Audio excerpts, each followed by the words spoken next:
"Mom, Stephanie needs that money more than you do. You're going to die soon anyway." Those words came from my own son, Michael, talking about my $480,000 retirement fund that I'd spent 45 years building, penny by penny. His wife, Stephanie, sat beside him nodding, already planning how to spend money that wasn't theirs.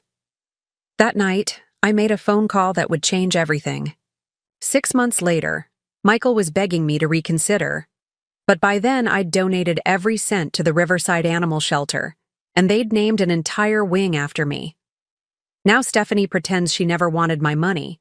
Michael acts like he was just looking out for me. But me? I've never been happier, and I've never felt more proud of where my life's work ended up. Before we begin, make sure to like and subscribe, and tell me in the comments. Have you ever had family members act entitled to money you worked decades to save? Share your story below. I turned 70 on a gray Thursday in November, and the only person who remembered was my neighbor, Mrs. Chen, who brought over homemade soup and a small potted orchid. No call from Michael, no card, no acknowledgement that the woman who'd raised him single-handedly had reached another milestone. But that wasn't unusual anymore. Ever since Michael married Stephanie 4 years ago, I'd gradually become invisible in my own son's life. My name is Eleanor Hartwell, and I've lived in the small town of Millfield, Connecticut my entire life. For 45 years, I worked as a registered nurse at Mercy General Hospital, a job that started as a necessity when I became a single mother at 25 and evolved into a calling that defined my entire adult life. Michael's father, David, had been killed in a factory accident when Michael was just 6 months old, leaving me with a mortgage, medical bills, and a baby who depended entirely on me. Those early years were brutal in ways that people who haven't lived them can't truly understand. I worked 12-hour shifts at the hospital, sometimes extending to 14 or 16 hours when we were understaffed, which was most of the time. Mercy General served the entire Millfield area, including 3 smaller towns, and we were chronically understaffed and under-resourced. But the job paid well enough to support us. And more importantly, it came with health insurance that covered Michael's medical needs. From the very beginning, I was obsessive about saving money. Not because I was naturally frugal, but because I was terrified. Terrified of what would happen if I got sick and couldn't work. Terrified of unexpected expenses that could wipe out our security. Terrified of failing my son the way his father's early death had failed us both. So I saved 20% of every paycheck, no matter how tight things got. No matter how much Michael needed new clothes for school. No matter how badly our old car needed repairs. No matter how tempting it was to take a vacation or buy something nice for the house. When Michael was 8 and needed his appendix removed, the medical bills that insurance didn't cover totaled $8,400. I worked double shifts for 3 months straight, picking up every overtime opportunity and extra assignment available to pay off that debt without touching our savings. When he wanted to play Little League but we couldn't afford the equipment and registration fees, I picked up weekend shifts in the emergency room for 2 months and bought him the best glove and cleats money could buy. Michael was a good student, and a sweet kid who seemed to understand, even at a young age, that money was something we had to be careful about. He never asked for expensive toys or complained when other kids had things he didn't. He helped with household chores without being asked, did his homework without supervision, and seemed genuinely grateful for the things I was able to provide. We had a small but comfortable life, and Michael appeared to appreciate the sacrifices I was making to give him opportunities I'd never had. Through his teenage years, when other parents were complaining about grocery bills and college costs, I'd already been setting aside money for Michael's education for over a decade. By the time he was a senior in high school, I had enough saved to cover 4 years at State University, tuition, room and board, textbooks, and even spending money, so he wouldn't have to work during the school year. I wanted him to focus on his studies and enjoy the college experience I'd never had the opportunity to pursue.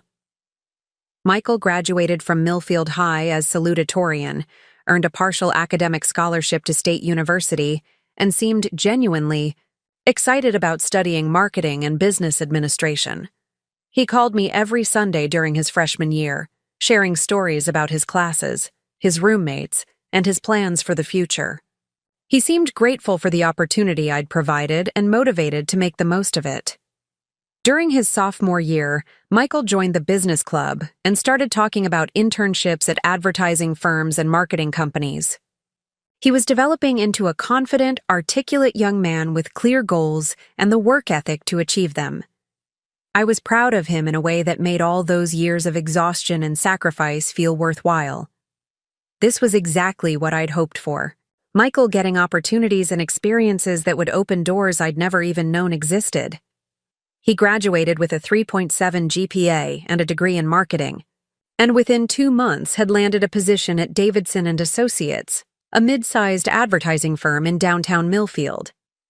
Starting salary was $52,000 a year, which seemed like a fortune to both of us. Michael found a nice one-bedroom apartment in the Riverside district, bought a reliable used Honda Civic, and seemed to be building the kind of stable, comfortable life I'd always dreamed he'd have.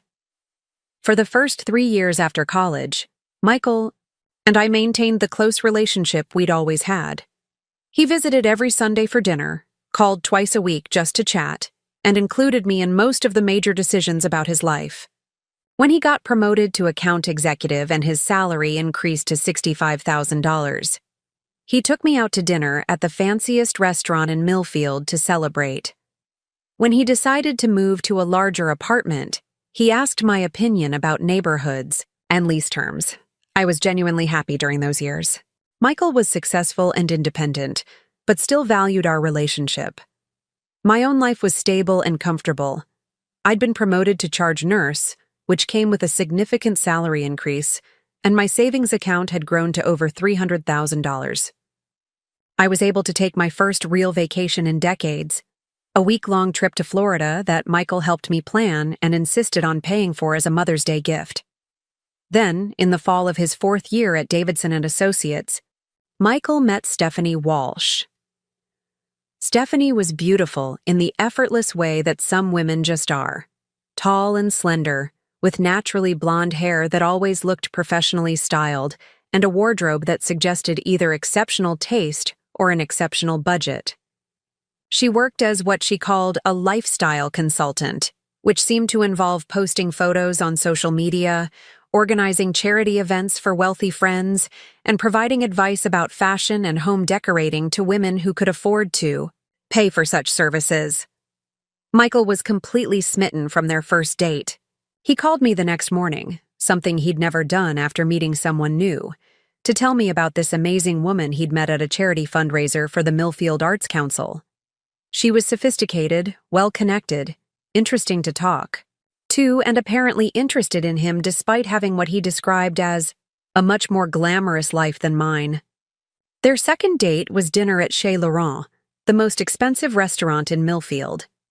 Their third date was a weekend trip to New York City to see a Broadway show. By their 1-month anniversary, Michael was talking about Stephanie with the kind of intensity usually reserved for religious conversions or terminal diagnoses. She was brilliant, cultured, ambitious, beautiful, and completely out of his league, which only seemed to make him more determined to prove himself worthy of her attention. When Michael brought Stephanie to Sunday dinner at my house for the first time, I tried hard to like her. She was polite, well-spoken, and clearly made Michael happy in a way I'd never seen before. But from the moment she walked into my small house on Elm Street, I felt like she was evaluating everything. The furniture, the decor, the food, even me, and finding it all slightly disappointing. "What a charming little house," she said, looking around my living room with the kind of smile people use when they're trying to be nice about something they find inadequate. "It's so authentic. You can really tell that real people live here." Real people. As opposed to what, I wondered? Fake people, rich people, people whose homes were professionally decorated rather than furnished with pieces accumulated over decades of careful budgeting? During dinner, Stephanie asked polite questions about my work at the hospital, my garden, and my hobbies, but she seemed more interested in scrolling through her phone than listening to my answers. When I served dessert, a chocolate cake I'd made from scratch using my mother's recipe, she took a small bite and commented that it was so wonderfully homemade, which somehow managed to sound like a compliment and an insult simultaneously. "Michael's told me so much about your humble beginnings," she said as I was serving coffee. "It's amazing how you managed to raise him all by yourself on a nurse's salary. You must be so proud of how far he's come." How far he's come. As if his success was despite me, rather than because of me. As if the foundation I'd built for him was something to be overcome rather than honored. As if my 45 years of hard work and sacrifice were just humble beginnings that Michael had fortunately moved beyond. I bit my tongue and smiled, telling myself that Stephanie was nervous about meeting Michael's mother and probably didn't mean to sound condescending. Young people sometimes spoke without thinking, and she was clearly trying to be complimentary, even if the execution was clumsy. But over the next few months, as Michael brought Stephanie to more family gatherings and holiday celebrations, the pattern continued. Everything about my life was quaint, authentic, so real, or wonderfully simple. My cooking was home style. My furniture was vintage. My stories about working at the hospital were so inspiring, in the way that people find stories about overcoming poverty inspiring, touching but slightly embarrassing, and definitely something that belonged in the past. When they got engaged after dating for 10 months, I tried to be genuinely excited. Michael was happier than I'd ever seen him, and Stephanie seemed to bring out a confidence and sophistication in him that I hadn't known he possessed. If she made him happy, then I was happy for them, regardless of my personal reservations about her attitude toward me and my lifestyle. The engagement party was held at the Millfield Country Club, which I'd driven past thousands of times but never imagined I'd enter as a guest. Stephanie's parents, Robert and Diana Walsh, owned Walsh Luxury Automotive, a chain of high-end car dealerships throughout Connecticut, and they treated the engagement party like a business networking opportunity as much as a celebration.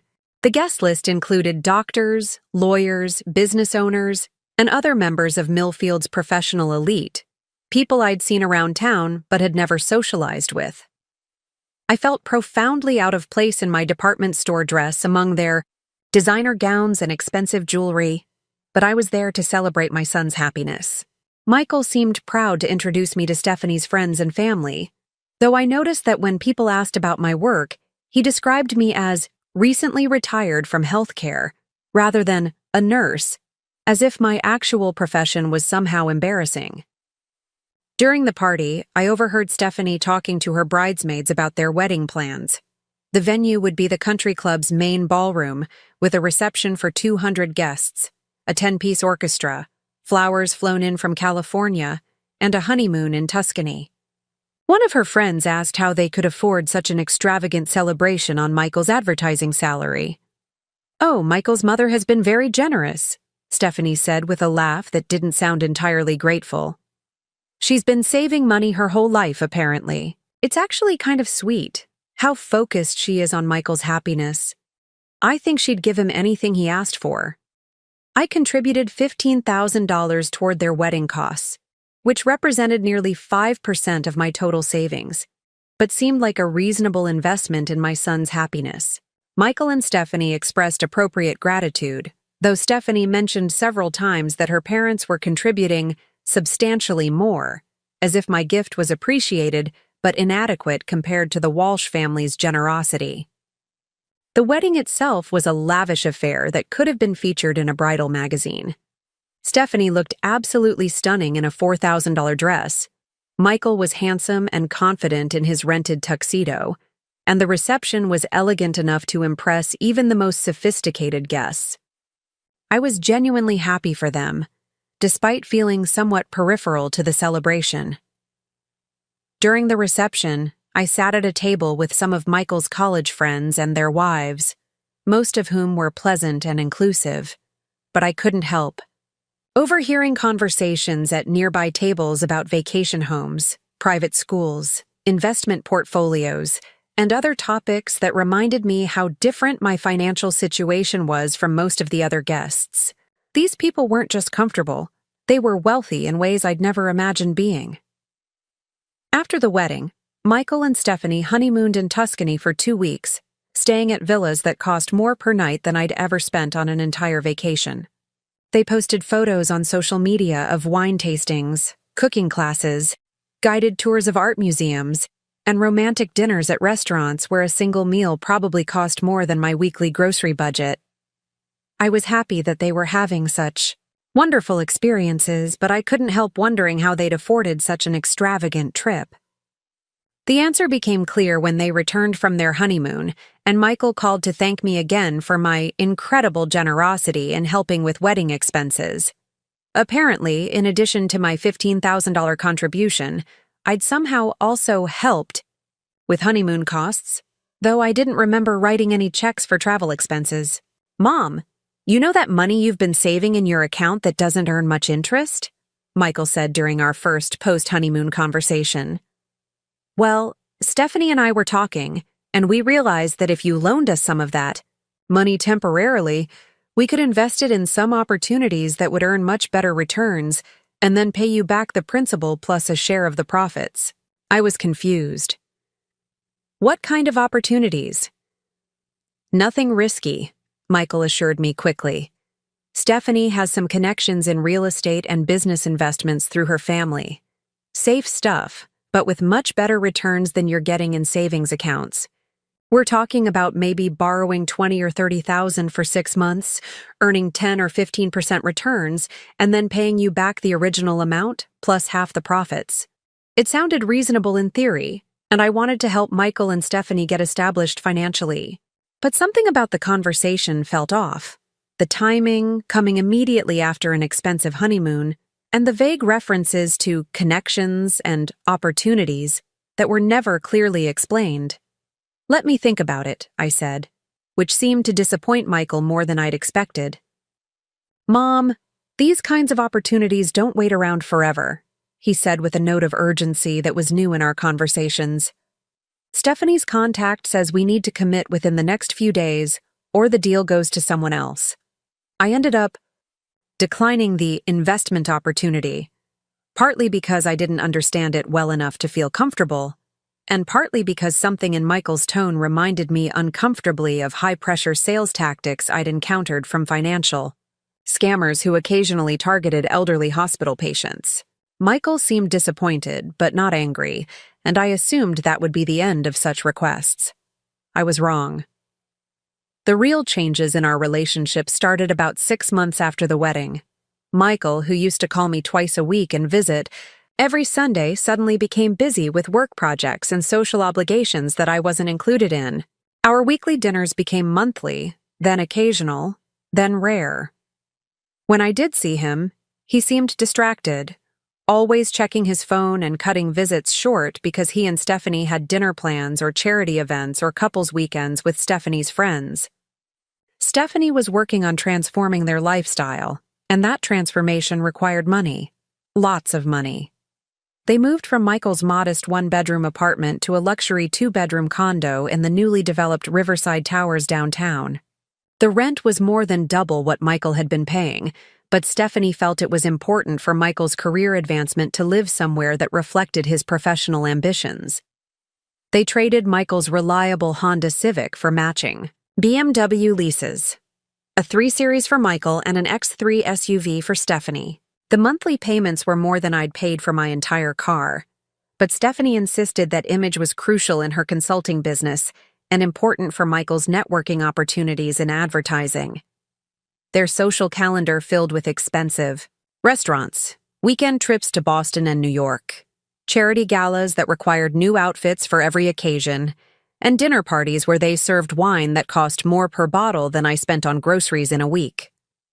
Michael seemed to genuinely enjoy this lifestyle, and Stephanie was clearly in her element, but I couldn't understand how they were affording it all on Michael's salary. The answer became clear during one of my increasingly rare visits to their new condo. I was helping Stephanie prepare dinner for a small dinner party, and I accidentally saw credit card statements spread across their kitchen counter. The balances were staggering: $18,000 on one card, $12,000 on another, $8,000 on a third. The high minimum monthly payments alone were more than I spent on all my monthly expenses combined. When I gently asked Michael about their debt situation during a private moment, he became defensive in a way that was completely unlike him.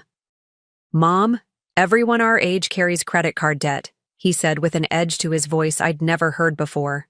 "It's just part of building credit and establishing yourself professionally. Stephanie understands this stuff better than you do. She has an MBA in finance, and she knows how to leverage debt strategically." Stephanie had never mentioned having an MBA, and I'd never seen evidence of her using any business education in her work as a lifestyle consultant. But Michael seemed completely convinced that their financial strategy was sophisticated and intentional rather than simply unsustainable. That's when the requests for loans started. The first call came on a Tuesday evening in March, about a year after their wedding. Michael sounded embarrassed but desperate, with the particular combination of shame and urgency that comes from real financial pressure. "Mom, I hate to ask this, but could you lend us $5,000? Stephanie's car needs major transmission work, and we're a little tight this month with the new condo fees and everything. I'll pay you back as soon as my quarterly bonus comes through in June." The transmission story was plausible. Stephanie's BMW was relatively new, but these things happened with any car. $5,000 was a significant amount for me, but not devastating, and Michael had never asked me for money since college. If my son needed help during a temporary financial crunch, then helping him was what you did. I transferred the money that same night, and Michael's gratitude was genuine and profuse. He promised to pay me back with interest as soon as his bonus arrived and assured me that this was a one-time emergency that wouldn't happen again. But Michael's quarterly bonus apparently didn't materialize, or it went to other expenses, because June came and went without any repayment or even mention of the loan. When I gently brought it up during a phone call in July, Michael sounded genuinely surprised that I expected immediate repayment. "Oh, Mom, you know I'm good for it," he said, with a casual confidence that suggested he'd forgotten we were talking about my money rather than his. "Things are just tight right now with summer vacation expenses and some unexpected costs. I'll get it back to you soon." Soon turned into 6 weeks, which turned into another request. "Mom, I'm really sorry to ask." "Again, but we're in another bind," Michael called one Thursday evening in September. "Stephanie's friend Cynthia is getting married in the Bahamas next month, and we already committed to being in the wedding before we realized how expensive the destination wedding costs would be. Could you spot us another $7,000? I promise. We'll figure out a payment plan for everything we owe you." $7,000 for a destination wedding seemed excessive, but Michael explained that Cynthia was one of Stephanie's most important clients, and that declining to attend would damage Stephanie's business relationships. The amount was larger than I was comfortable with, but Michael assured me it was a unique situation that wouldn't be repeated. I transferred the $7,000, bringing their total debt to me to $12,000. Still manageable from my perspective, but starting to feel more like financial support than temporary loans. The pattern continued with depressing predictability. $7,000 became $10,000 when their air conditioning system failed in December and needed to be completely replaced. $10,000 became $15,000 when Stephanie decided they needed to completely redecorate the condo to reflect their evolving aesthetic sensibilities. $15,000 became $22,000 when they needed to attend Michael's boss's wedding in California and couldn't afford to look cheap in front of his professional colleagues.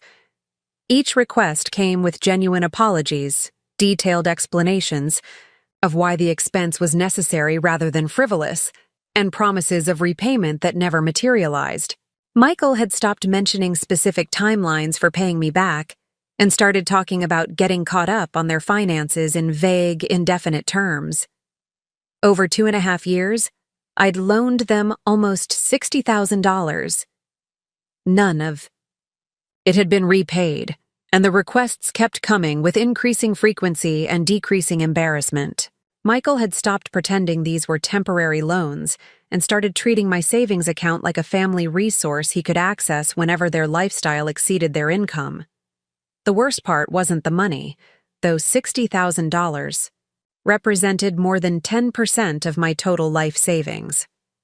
The worst part was watching my relationship with Michael change from mutual respect and affection to something that felt more like a business transaction.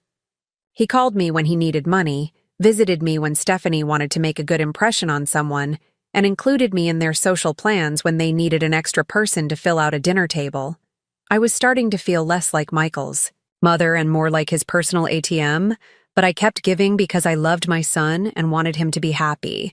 I told myself that his happiness was worth more than money, that I was blessed to be in a position to help, that this was what family was for.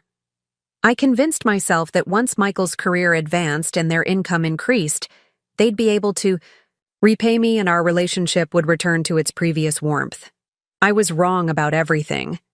The conversation that changed my life forever happened on a cold Saturday afternoon in February. Michael called and asked if he could come over to discuss something important with you. His tone was different, not embarrassed or apologetic like the previous loan requests, but businesslike, almost formal, professional in the way that people sound when they're about to deliver a presentation they've rehearsed. He arrived with Stephanie, which surprised me because she rarely visited my house anymore, unless there was a specific reason. They sat on my old couch in my small living room, and Michael pulled out what looked like financial documents from a leather portfolio I'd never seen before. "Mom, we need to talk about your retirement planning," he said, spreading papers across my coffee table with the confidence of someone delivering a business proposal. "Stephanie and I have been talking to a financial advisor and we're concerned about your current financial situation." I was genuinely confused. My retirement situation was actually quite good, all things considered. I had my pension from 45 years at Mercy General, Social Security benefits that would start in 2 years when I turned 72, and my personal savings account that had grown to $480,000 despite the recent loans to Michael and Stephanie. I owned my house outright, had minimal monthly expenses, and was living comfortably on my pension and part-time nursing income. "What kind of concerns?" I asked, genuinely puzzled by this sudden interest in my financial planning. Stephanie leaned forward with the kind of sympathetic expression people use when delivering bad news to someone they consider intellectually limited. "Eleanor, we love you so much, and we want to make sure you're properly taken care of as you get older. But the reality is, you're 70 years old, living alone in a house that's becoming too much for you to maintain properly. Your health isn't what it used to be, and frankly, managing that much money at your age is becoming a real liability." My health was actually fine. I'd had a minor cardiac episode 2 years earlier, stress-related according to my cardiologist, but I'd recovered completely and maintained my independence without any difficulty. I still worked part-time at the hospital, maintained my own house and garden, drove safely, and handled all my own financial affairs without assistance or confusion. As for managing money, I'd been successfully saving and investing for 45 years, growing my retirement account from nothing to nearly $500,000 through careful budgeting and conservative investment strategies. But Stephanie continued her presentation as if my competence was already established as questionable. "We think it would be best for everyone if you simplified your financial situation," Michael said, his voice taking on the confident tone he probably used in client presentations at the advertising firm. "Move somewhere smaller and more manageable. Maybe that nice assisted living community near the hospital where you'd have help with daily tasks. Let us handle the investment decisions and bill paying and financial planning. Take all that stress and responsibility off your shoulders so you can just enjoy your retirement." "Michael, I don't need assistance managing my finances," I said carefully, trying to keep my voice level despite the growing alarm I was feeling. I've been handling money responsibly for 70 years, and I love my house. I'm not ready for assisted living, and I don't want someone else making financial decisions for me. But, Mom, Michael said, his voice rising slightly with the kind of impatience usually reserved for unreasonable children, you're sitting on almost $500,000 that's just earning minimal interest in basic savings accounts. That money should be working harder for you.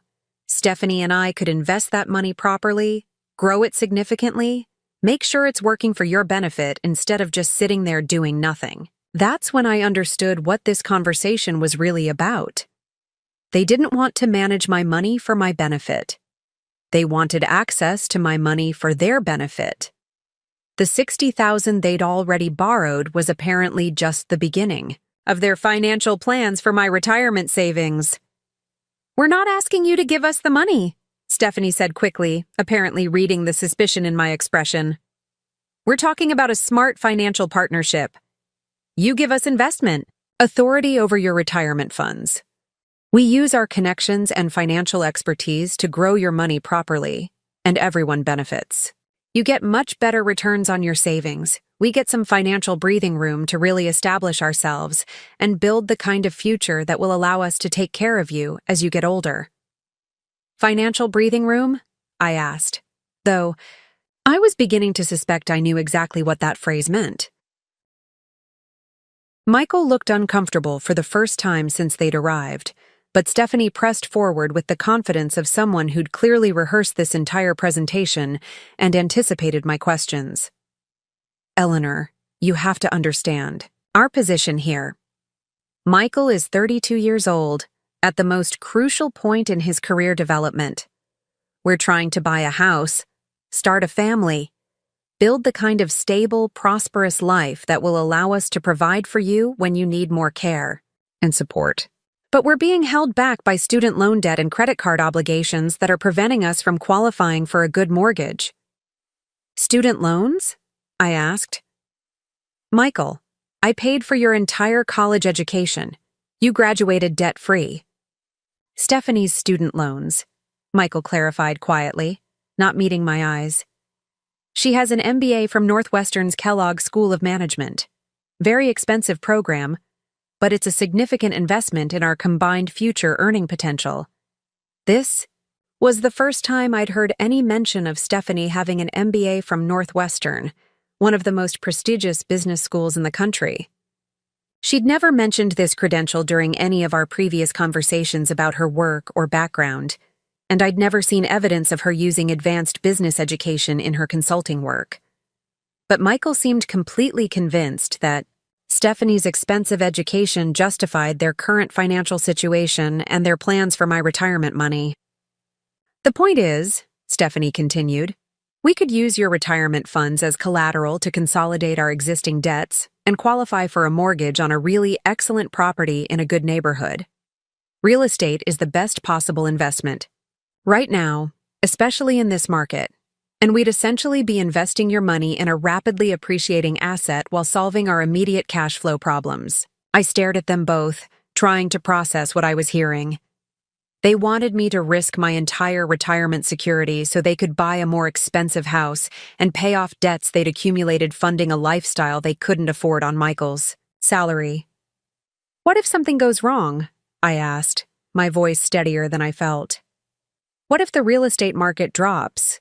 Or you can't make the mortgage payments, or the investment doesn't work out the way you expect? What happens to my retirement? Savings, then? Michael and Stephanie exchanged a look that suggested they'd anticipated this question and had prepared a response that they considered both reasonable and reassuring. Mom, Michael said, his voice taking on the gentle, patient tone people use when explaining simple concepts to confused elderly relatives. You're 70 years old. Realistically, how much money do you actually need for the rest of your life?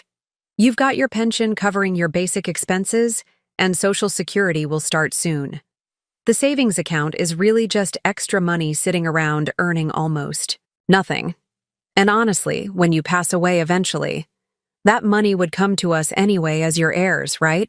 We're just asking to access it a little earlier, when it could actually make a meaningful difference in our lives and our ability to build a secure future for our family. The room went completely silent, except for the ticking of my grandmother's mantle clock and the sound of my own heartbeat in my ears. Michael, my son, the baby I'd raised alone, worked double shifts to support, put through college debt-free, helped financially whenever he asked, had just suggested that I should give them my life savings because I was going to die soon anyway, and they were entitled to inherit my money. I looked at this young man who used to call me every Sunday just to chat, who used to bring me flowers on Mother's Day and handmade cards on my birthday, who used to hug me goodbye after every visit and tell me he loved me. The man sitting on my couch was a stranger wearing my son's face, talking about my death as a financial opportunity rather than a loss. "Let me think about it," I said finally, my voice steadier than I felt. "Of course," Stephanie said brightly, gathering up their financial documents with the satisfied air of someone who considers a deal successfully closed. "Take all the time you need to process everything we've discussed. We're not going anywhere, and we want you to feel completely comfortable with whatever decision you make." But as they prepared to leave, Michael turned back with an expression I'd never seen before. Not angry, exactly, but something harder and more calculating. Something that reminded me of the expression I'd seen on the faces of patients' relatives, who were more interested in inheritance timelines than recovery prospects. "Mom, you know we love you, right?" he said, his voice carrying an undertone that didn't match his words. "But you need to understand that Stephanie and I are trying to build a real future here. We can't keep living paycheck to paycheck, struggling to get ahead while you're sitting on money that could completely change our lives. It's not fair to us, and honestly, it's not smart financial planning for you either." After they left, I sat in my quiet house and stared at the financial documents they'd forgotten on my coffee table. Mixed in with their debt consolidation plans and mortgage pre-approval letters was a life insurance brochure with my name written on it in Stephanie's handwriting. That night, I made a phone call that would change everything, but not in the way Michael and Stephanie expected. The phone number belonged to Dr. Sarah Morrison, and calling her at 11:45 p.m. on a Saturday night should have been impossible.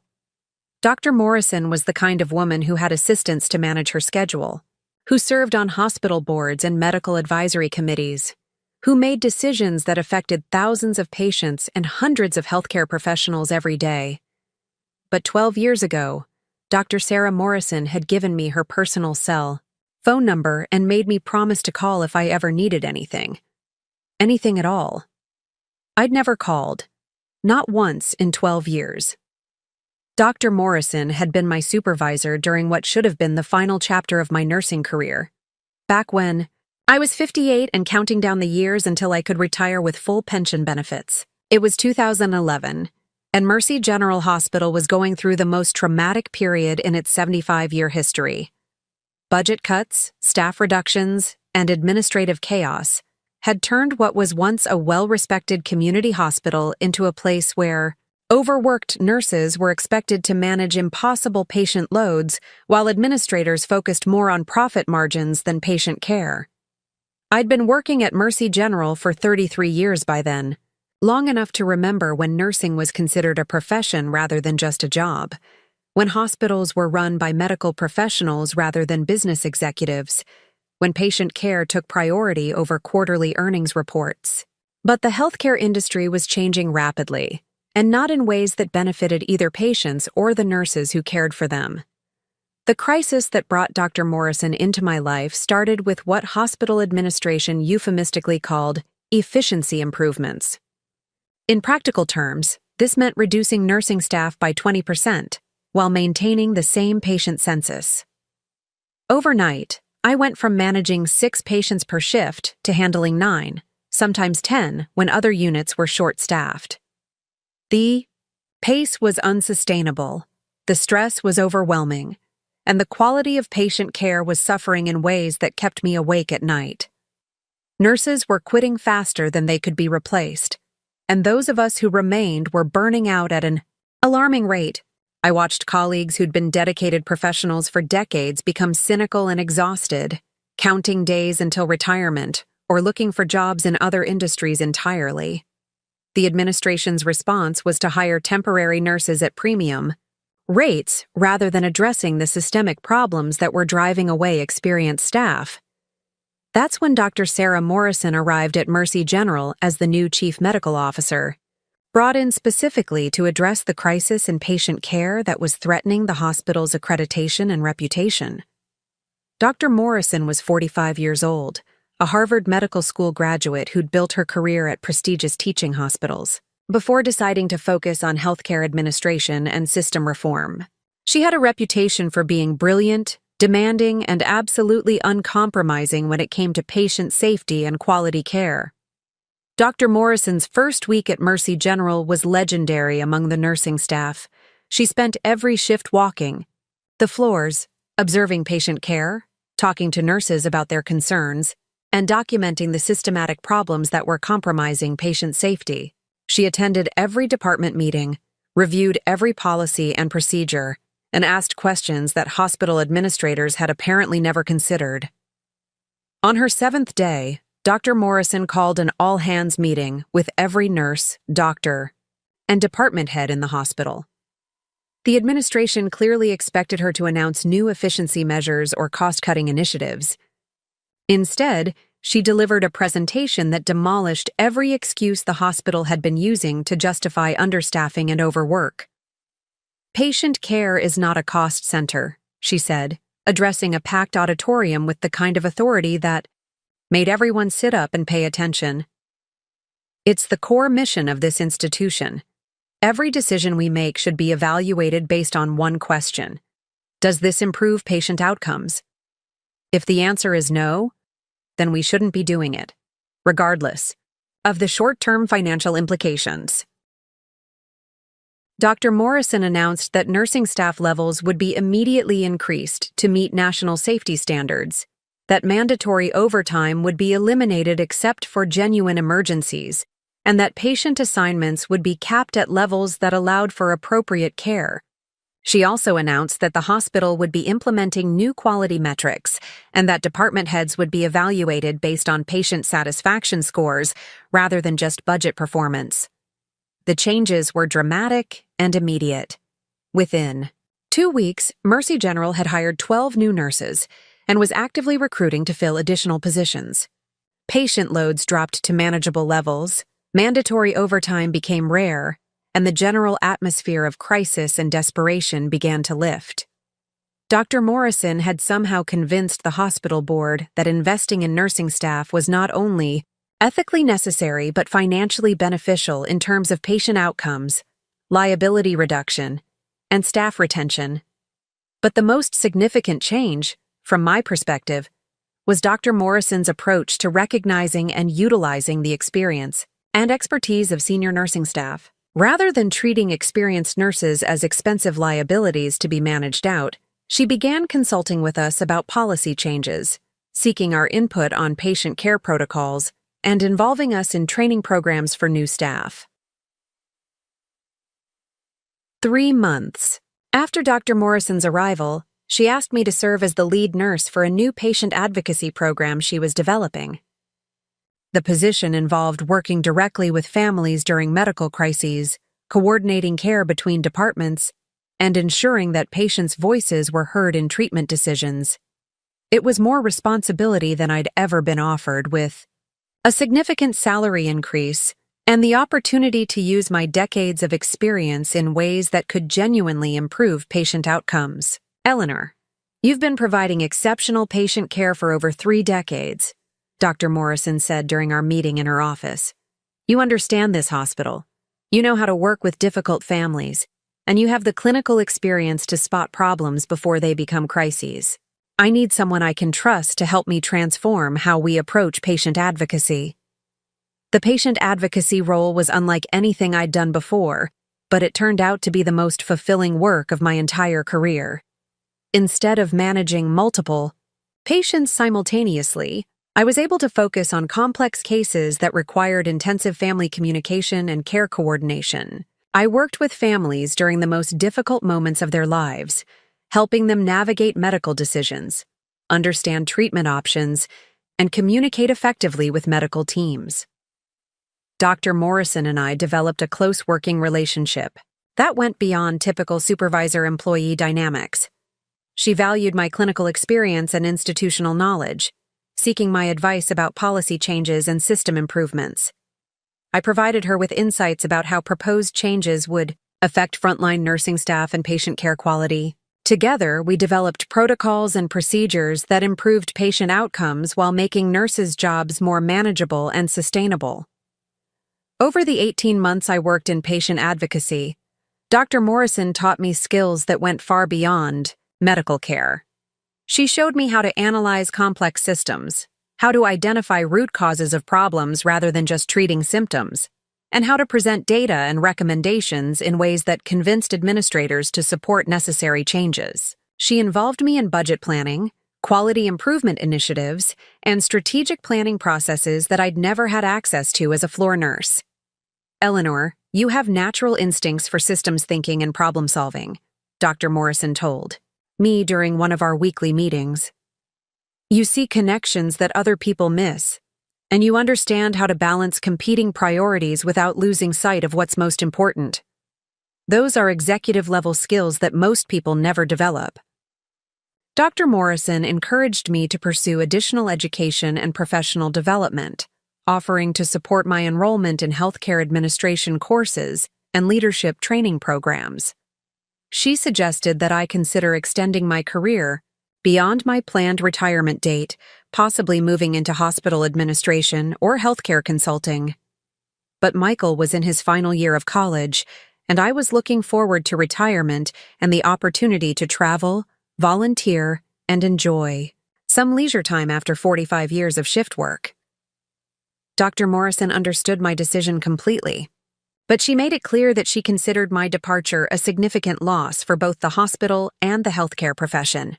"Eleanor, you're the kind of nurse who makes everyone around her better," she said during my farewell reception. "Patients feel safer when you're caring for them.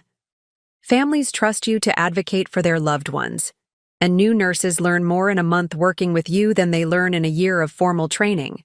That's not just clinical skill, that's wisdom and compassion that can't be taught." But the most meaningful conversation I had with Dr. Morrison happened on my last day of work, when she asked me to stop by her office before I left the hospital for the final time.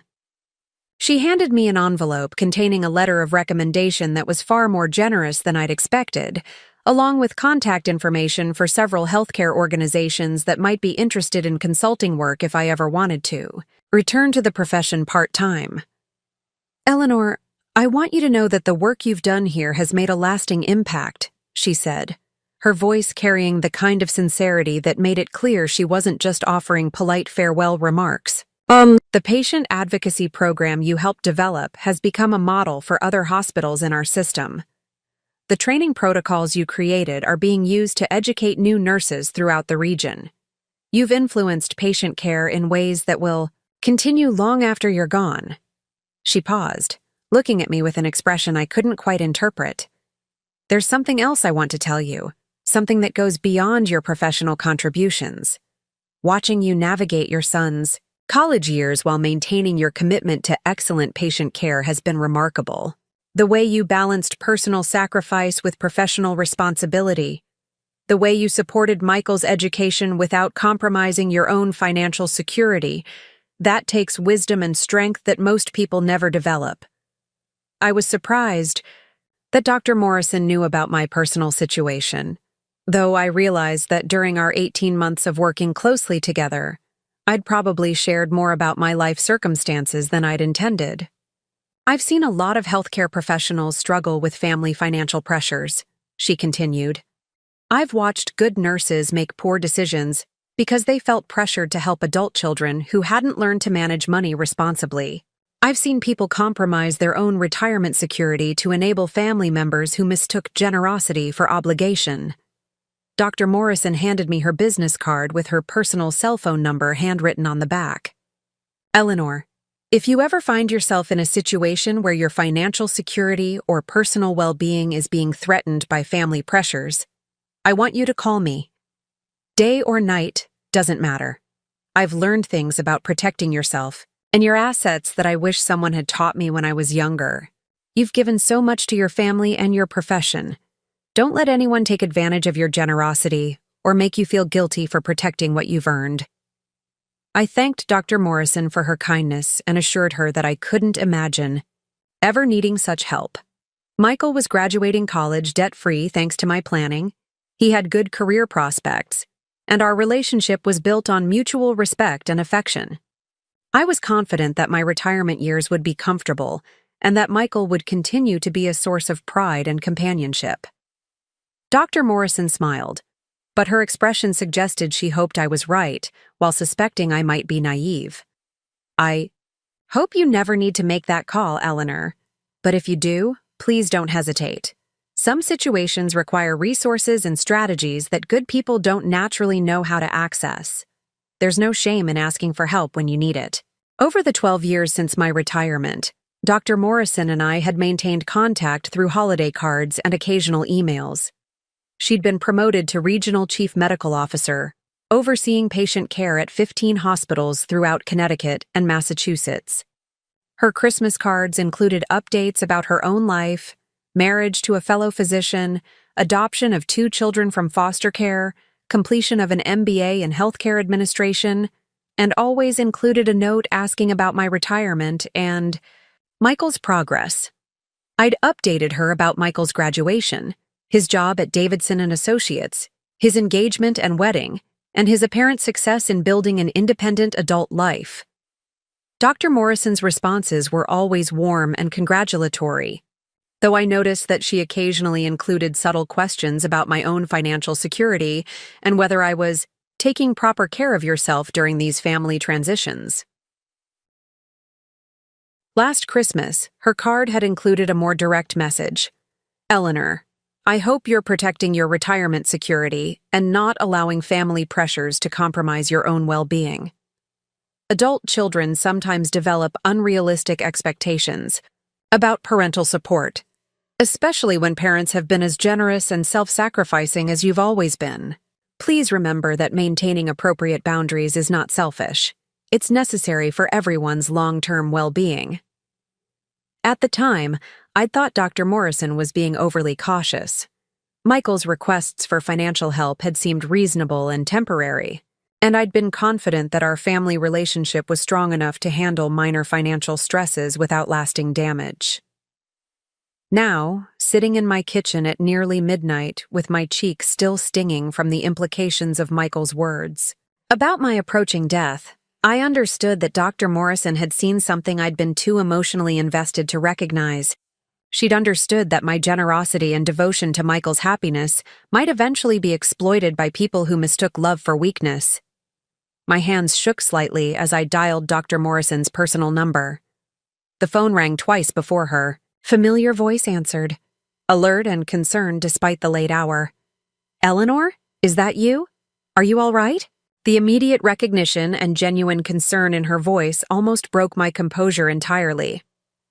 Dr. Sarah Morrison, who probably received dozens of calls every day from hospital administrators, medical colleagues, and family members, had recognized my voice instantly, and her first thought was for my well-being. "Hello, Sarah," I managed, my voice steadier than I felt. "I'm sorry to call so late, but you said to call if I ever needed help with family financial pressures. I think I need help." "Of course. Tell me what's happened." Over the next 30 minutes, I told Dr. Morrison everything. Michael's marriage, to Stephanie, the escalating requests for money, the mounting debt and lifestyle inflation, and finally, today's conversation about my retirement savings. I described Michael's suggestion that I should give them access to my money because I was going to die soon anyway, and their apparent belief that my financial security was less important than their immediate wants. Dr. Morrison listened without interrupting, occasionally making small sounds of sympathy or outrage, but mostly just letting me tell the story at my own pace. When I finished, there was a long pause before she spoke. "Eleanor, I'm going to ask you a direct question, and I want you to think carefully before you answer. Do you believe that Michael and Stephanie will stop making these demands if you give them some portion of your retirement savings, Or do you think this is the beginning of a pattern that will continue until your financial security is completely compromised? The question forced me to confront something I'd been avoiding. Michael's attitude toward my money had changed fundamentally since his marriage. He'd gone from being grateful for occasional help to expecting regular financial support to demanding access to my life savings. Each concession I'd made had led to larger demands rather than reduced pressure. "I think they'll keep asking for more," I said quietly. "I think they see my savings as their money that I'm temporarily holding."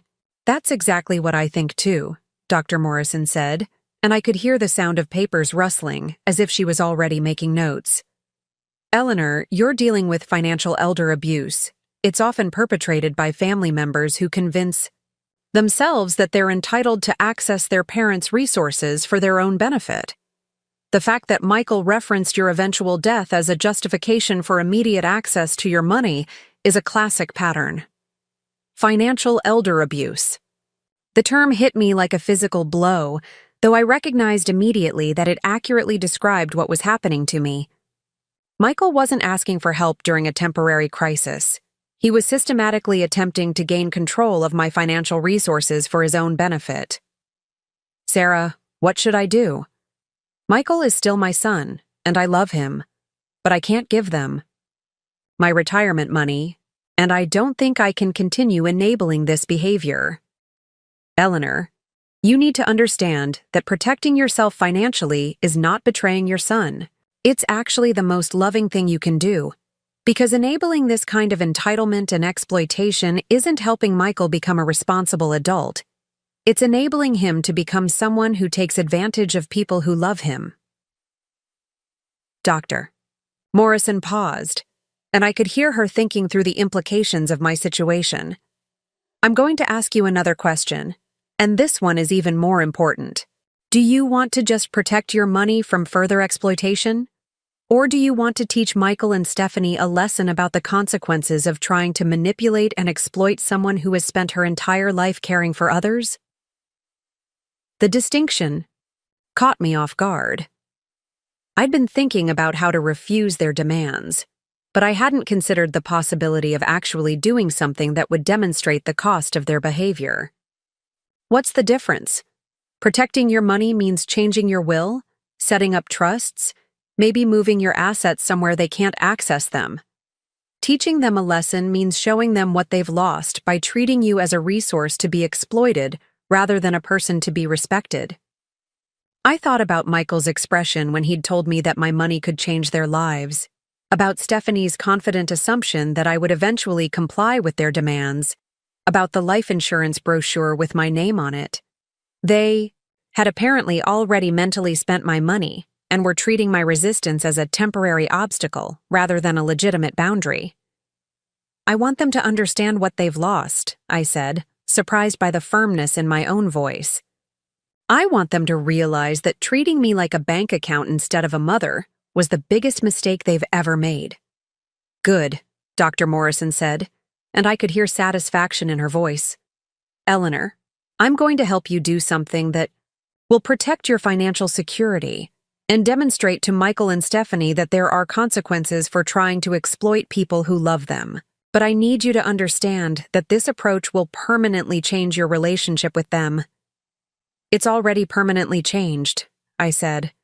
"They changed it when they decided that my value as a person was less important than my value as a source of money." Dr. Morrison was quiet for a moment, and when she spoke again, her voice carried the tone of someone who was about to share information that would change everything.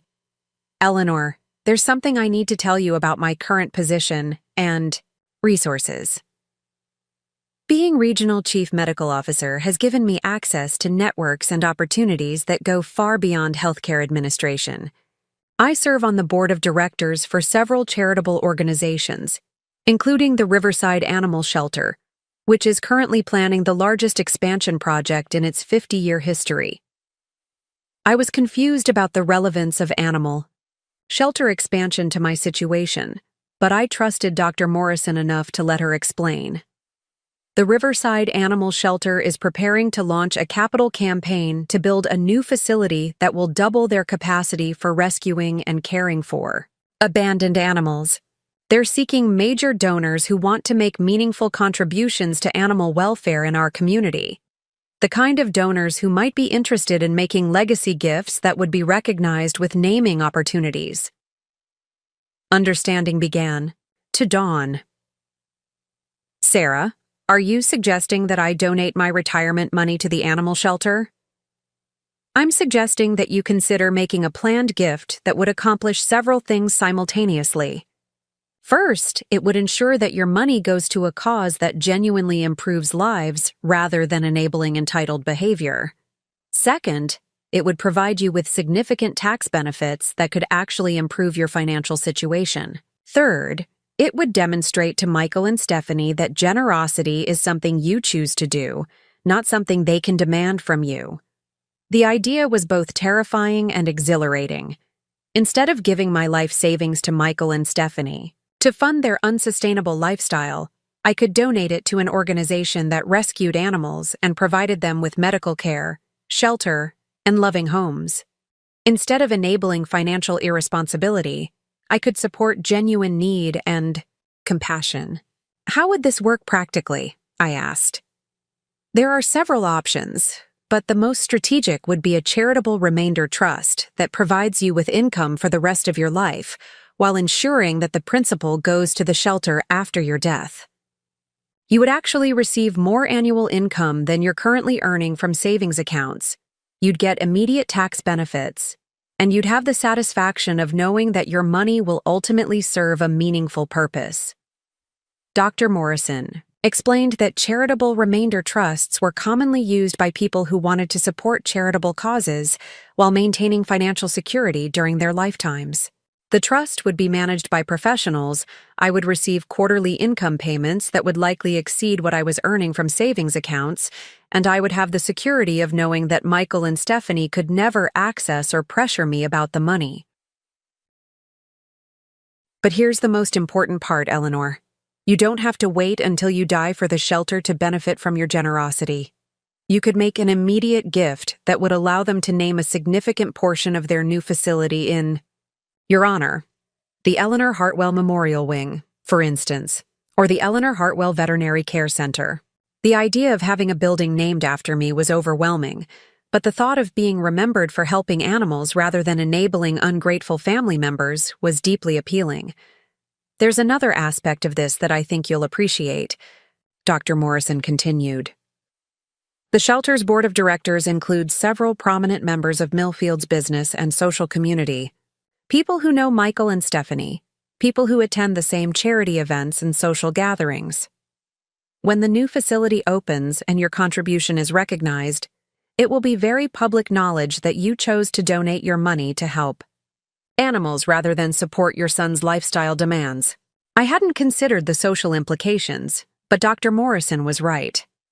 Michael and Stephanie moved in circles where charitable giving was both socially expected and publicly recognized. Their friends and professional colleagues would know that I'd chosen to donate nearly $500,000 to animal welfare while Michael and Stephanie struggled with debt and lifestyle maintenance. Sarah, this sounds too good to be true. What's the catch? The only catch is that you have to be absolutely certain about your decision, because once you establish the charitable trust, Michael and Stephanie won't be able to pressure you about the money anymore. It will be legally committed to the shelter, and you'll have no ability to change your mind if Michael apologizes or promises to behave differently. That wasn't a catch. It was a feature. The biggest weakness in my relationship with Michael had been my inability to maintain boundaries. When he applied emotional pressure, knowing that the money was legally protected from his manipulation would actually be liberating. There's one more thing, Eleanor. I serve on the shelter's board of directors, which means I can facilitate this process and ensure that your contribution receives the recognition it deserves. But it also means that I'll be personally involved in making sure that your story, the story of a generous woman who chose to help animals instead of enabling entitled family members, becomes well known in our community. Are you saying that people will know why I chose to donate to the shelter instead of giving the money to Michael?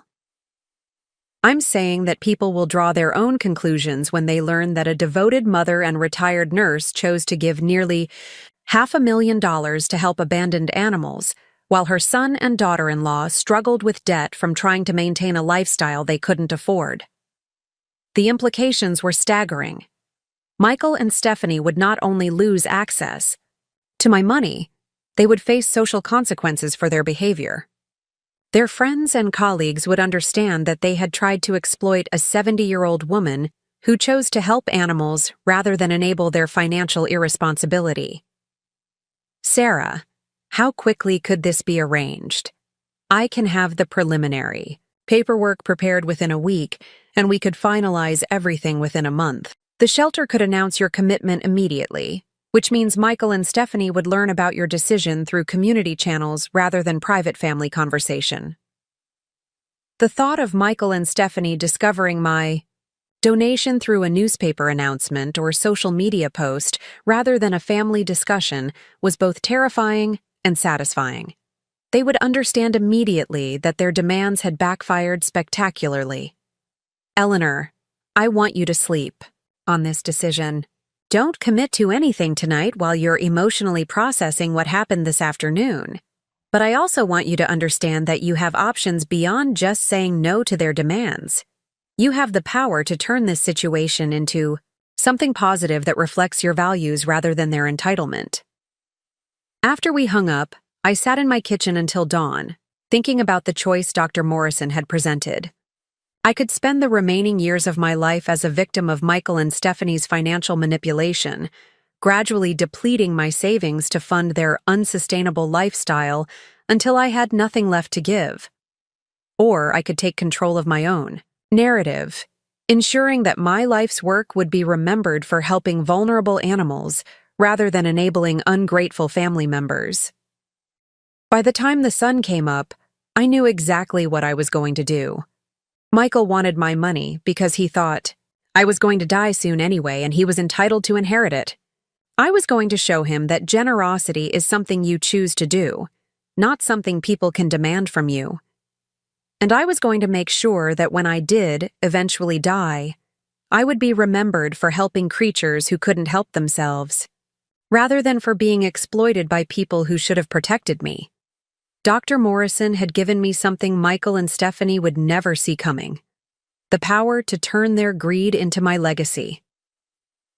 The transformation was about to begin, and it would be far more dramatic than anything they could have imagined. Monday morning arrived with the kind of crisp March air that made everything feel possible. I stood in front of my bedroom mirror at 6:30 a.m., choosing my outfit for what would be the most important day of my 70 years. Gone was the defeated grandmother who'd sat in her kitchen Saturday night, processing her son's casual cruelty. The woman looking back at me had purpose, determination, and a plan that would change everything. Dr. Morrison had called Sunday evening to confirm our 10 a.m. meeting and to let me know she'd already contacted the shelter's executive director and the law firm that handled their major gift planning. Eleanor, I want you to know that everyone involved in this process understands the sensitivity of your situation.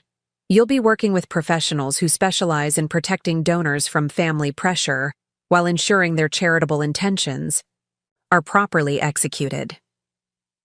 The drive to Dr. Morrison's office at Regional Medical Center took me through downtown Millfield, past the shops and restaurants where Michael and Stephanie liked to spend money they didn't have, past the BMW dealership where they'd leased matching cars, past the upscale furniture store where they'd bought items for their condo on credit, past the jewelry store where Michael had probably financed Stephanie's engagement ring and wedding bands. As I drove, I found myself seeing my hometown through different eyes. These weren't just familiar streets and businesses. They were the social and economic landscape where Michael and Stephanie would have to live with the consequences of their choices. In a town the size of Millfield, news traveled fast, especially news about charitable giving and family drama. Within weeks of my donation being announced, everyone would know that Eleanor Hartwell had chosen to help animals rather than enable her son's financial irresponsibility. Dr. Morrison's office was located in the executive wing of Regional Medical Center, a gleaming complex that served as headquarters for the largest healthcare system in central Connecticut. Her assistant, Maria Santos, greeted me with the kind of professional warmth that suggested Dr. Morrison had briefed her about the importance of this meeting. "Mrs. Hartwell, Dr. Morrison is waiting for you, along with Ms. Rebecca Chen from the Riverside Animal Shelter and Mr. David Goldman from Goldman & Associates, who handles estate planning for the shelter's major donors."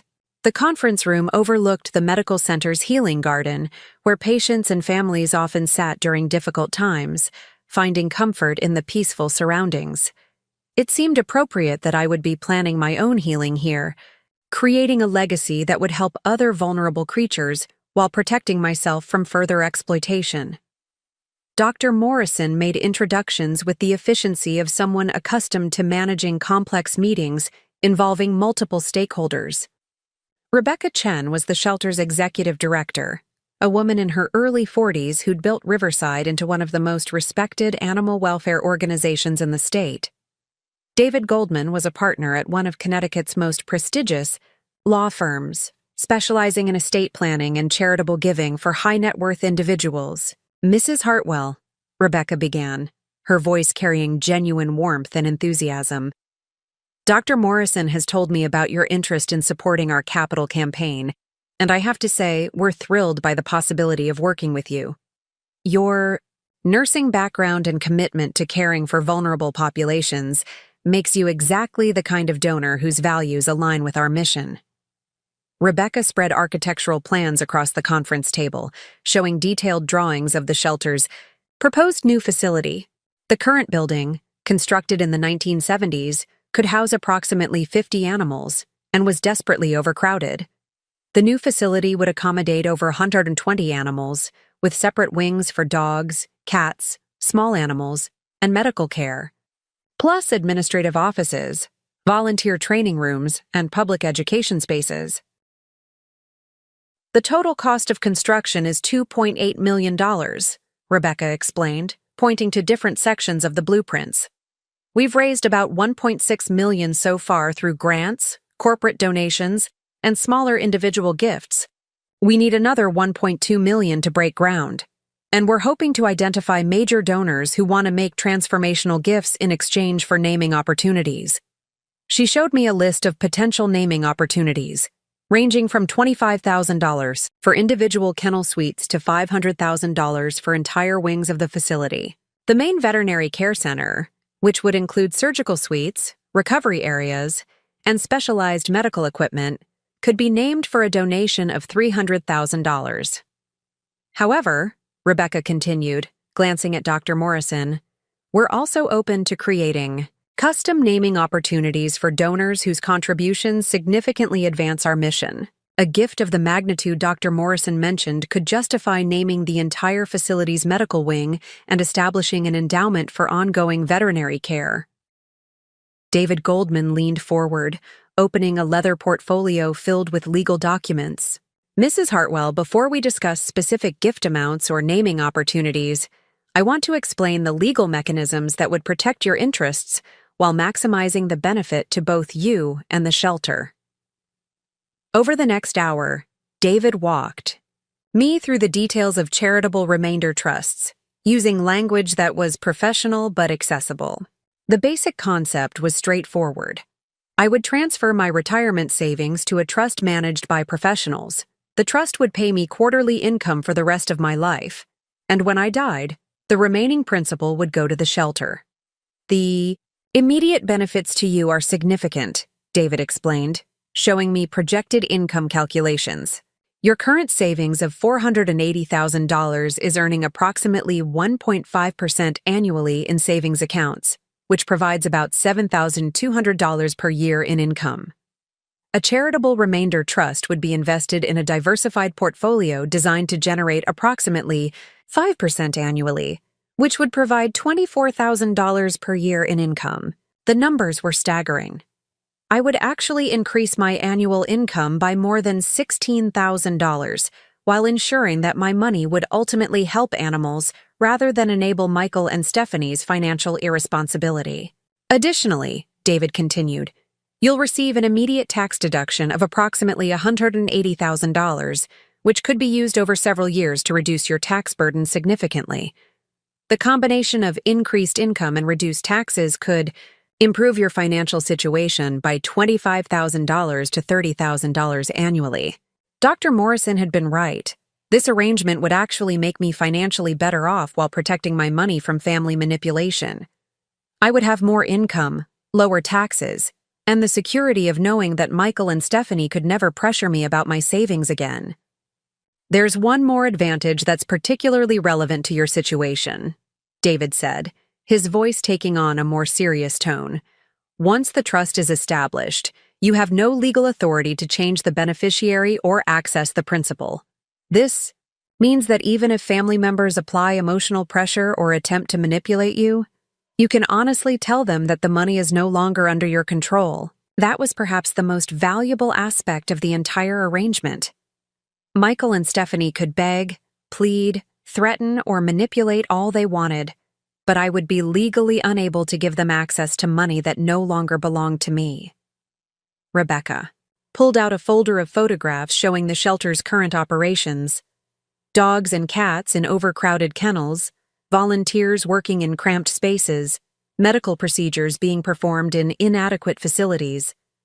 Mrs. Hartwell, I want you to understand the impact your gift would have. Right now, we have to turn away dozens of animals every month because we simply don't have space. We have to euthanize animals that could be saved if we had better medical facilities. We can't provide the kind of rehabilitation and training programs that would help more animals find permanent homes.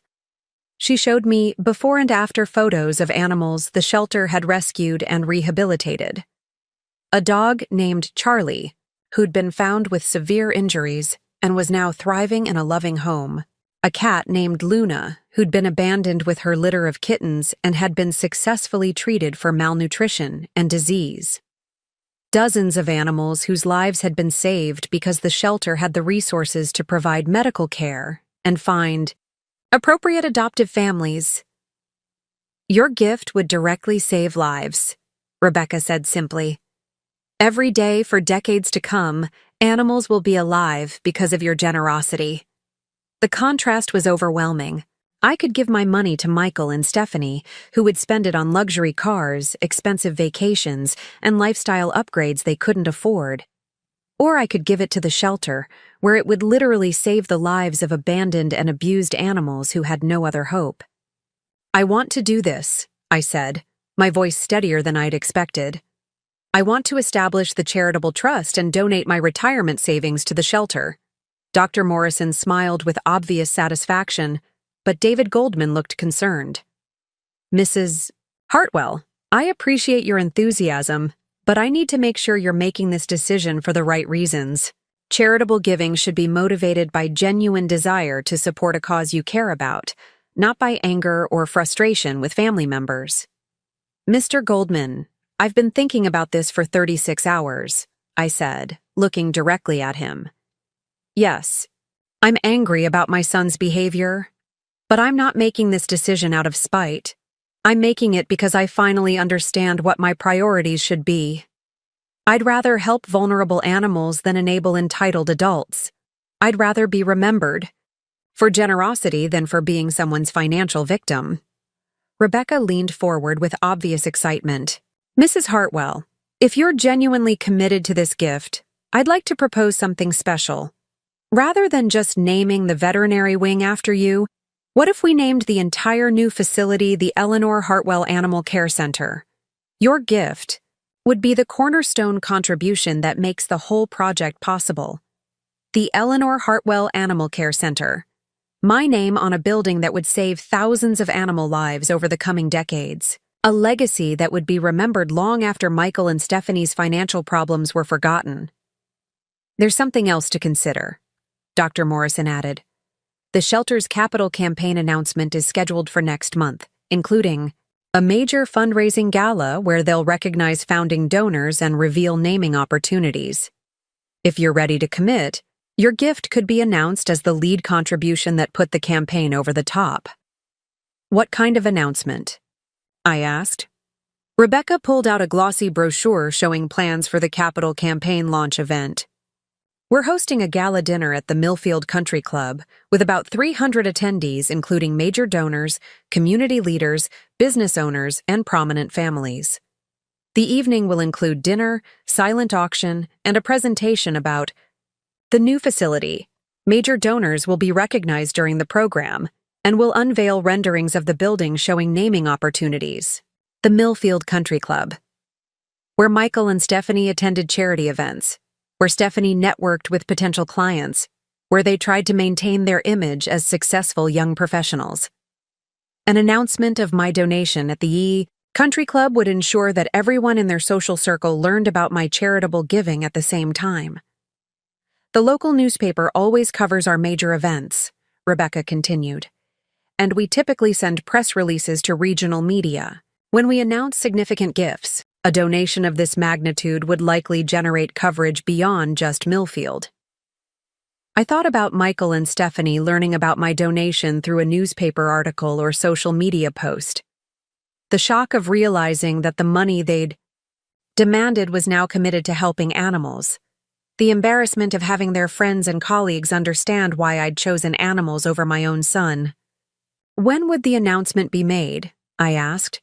If we can finalize the legal arrangements within the next 2 weeks, David said, we could announce your commitment at the gala on April 15th. That would give us time to update all the promotional materials and prepare appropriate recognition for your contribution. April 15th was exactly 6 weeks away. 6 weeks to complete the legal arrangements, establish the charitable trust, and prepare for the most public moment of my entire life. 6 weeks before Michael and Stephanie would learn that their financial demands had backfired in the most dramatic way possible. I want to proceed, I said, looking around the table at these 3 people who were helping me transform my worst day into something meaningful. I want to establish the charitable remainder, trust, donate my retirement savings, and have the announcement made at the gala. David Goldman opened his briefcase and pulled out a thick folder of legal documents. Mrs. Hartwell, I'll need several items from you to begin the process.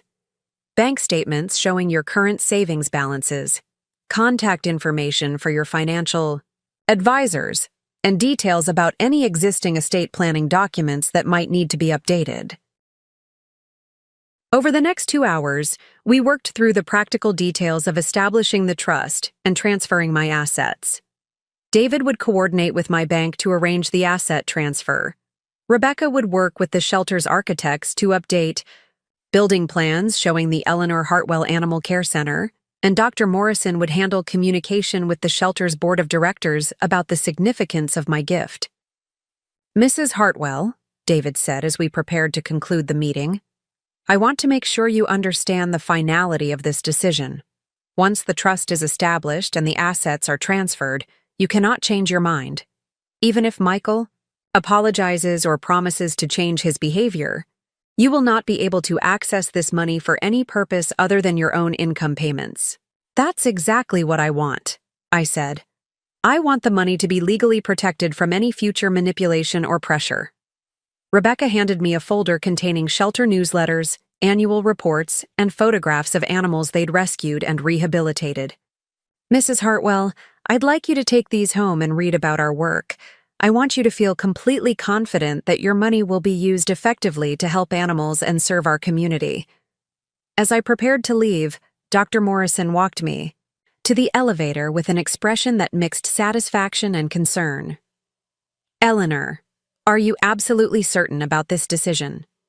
Once we announce your gift publicly, there will be no way to undo the family consequences. Sarah, my family changed when Michael and Stephanie decided that my value as a person was less important than my value as a source of money. I'm not destroying our relationship. I'm just refusing to participate in my own exploitation. Dr. Morrison nodded approvingly.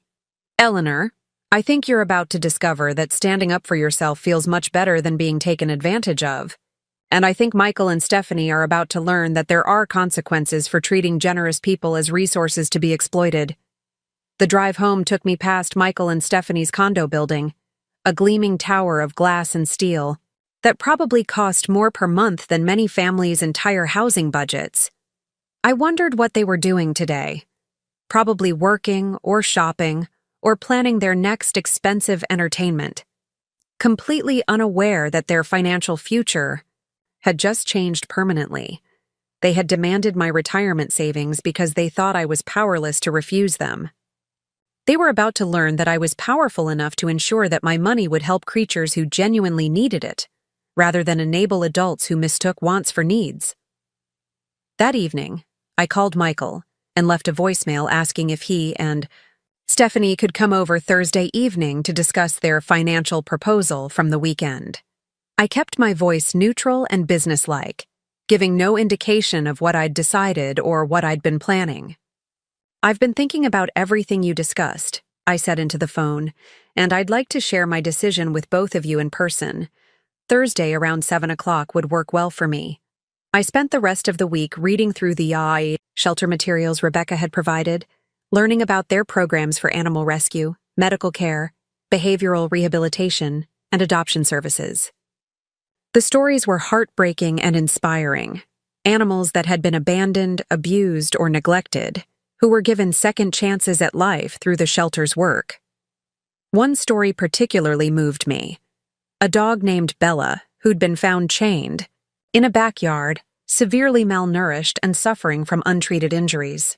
The shelter had spent thousands of dollars on medical care, months on behavioral rehabilitation, and eventually found her a loving home with a family who understood her special needs. Bella was now a therapy dog working with children who'd experienced trauma, helping them heal while she continued her own recovery. That was the kind of second chance my money could provide. Not for entitled adults who wanted to maintain unsustainable lifestyles, but for vulnerable creatures who deserved compassion and care.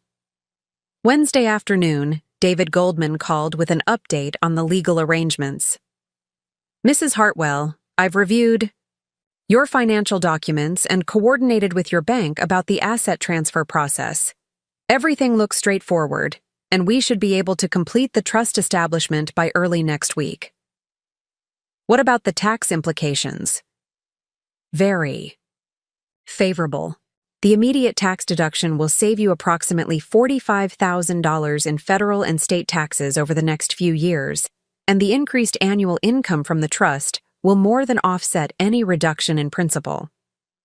From a purely financial perspective, this arrangement benefits you significantly." Thursday evening arrived with unseasonably warm weather that made my small house feel stuffy and cramped. I opened windows to let in fresh air and spent an hour cleaning and organizing, not because the house needed it, but because I needed something to occupy my hands while my mind processed what was about to happen. Michael and Stephanie arrived at exactly 7 o'clock, both dressed in business casual clothing that probably cost more than my monthly grocery budget. They looked confident and expectant, clearly anticipating that I would agree to some version of their proposal for accessing my retirement savings. "Mom, you look good," Michael said, giving me a perfunctory hug that felt more obligatory than affectionate. "You seem more relaxed than you were Saturday. I hope that means you've been able to think through our conversation rationally." Rationally. As if their demand for my life savings was the rational position, and my resistance was emotional confusion.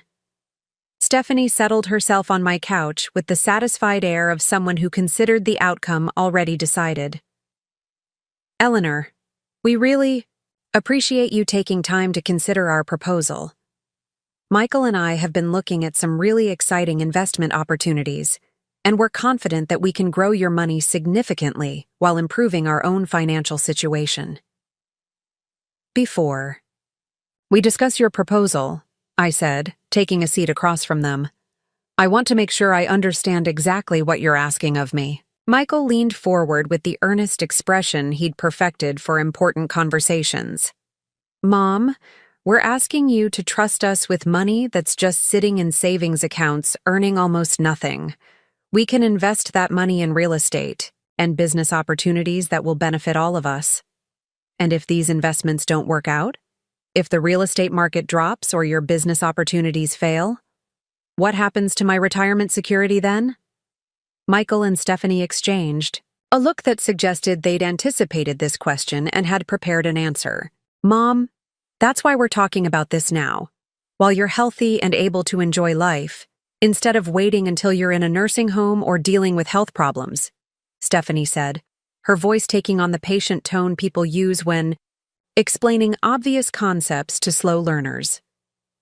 You could spend the next 10 or 15 years worrying about money you'll probably never spend, or you could trust us to use that money to build something meaningful for the whole family. 15 years. They were planning my death timeline and using it to justify immediate access to my savings. What if I told you, I said carefully, that I've found a different way to make sure my money serves a meaningful purpose? Michael's expression shifted slightly, showing the first hint of concern. What kind of different way? What if I told you that I've decided to donate my retirement savings to charity? The silence that followed was profound and telling. Michael went pale, his mouth opening and closing without producing sound. Stephanie's confident expression collapsed into something approaching panic. Charity? Stephanie's voice was sharp with disbelief. Eleanor, you can't be serious.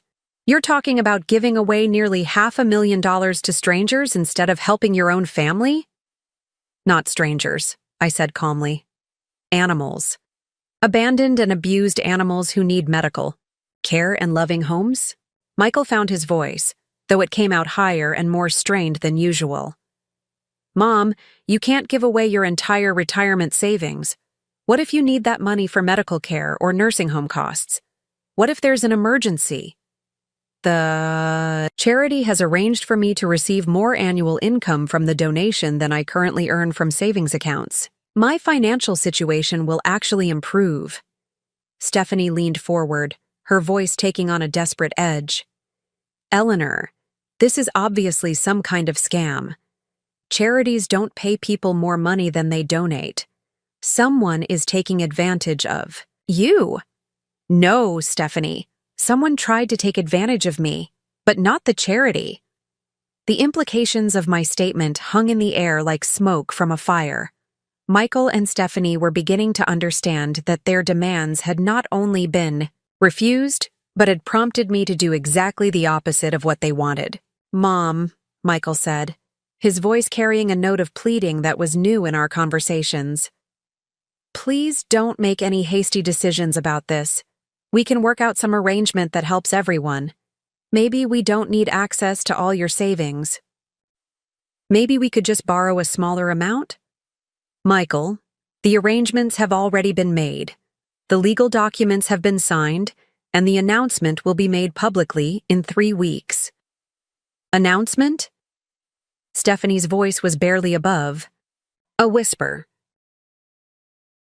The Riverside Animal Shelter will be announcing my donation at their Capital Campaign Gala. The new facility will be named the Eleanor Hartwell Animal Care Center in recognition of my contribution. Michael stood up abruptly, his face red with anger and disbelief. Mom, you can't do this. That money belongs to our family.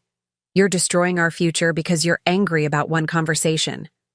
Michael, that money belonged to me.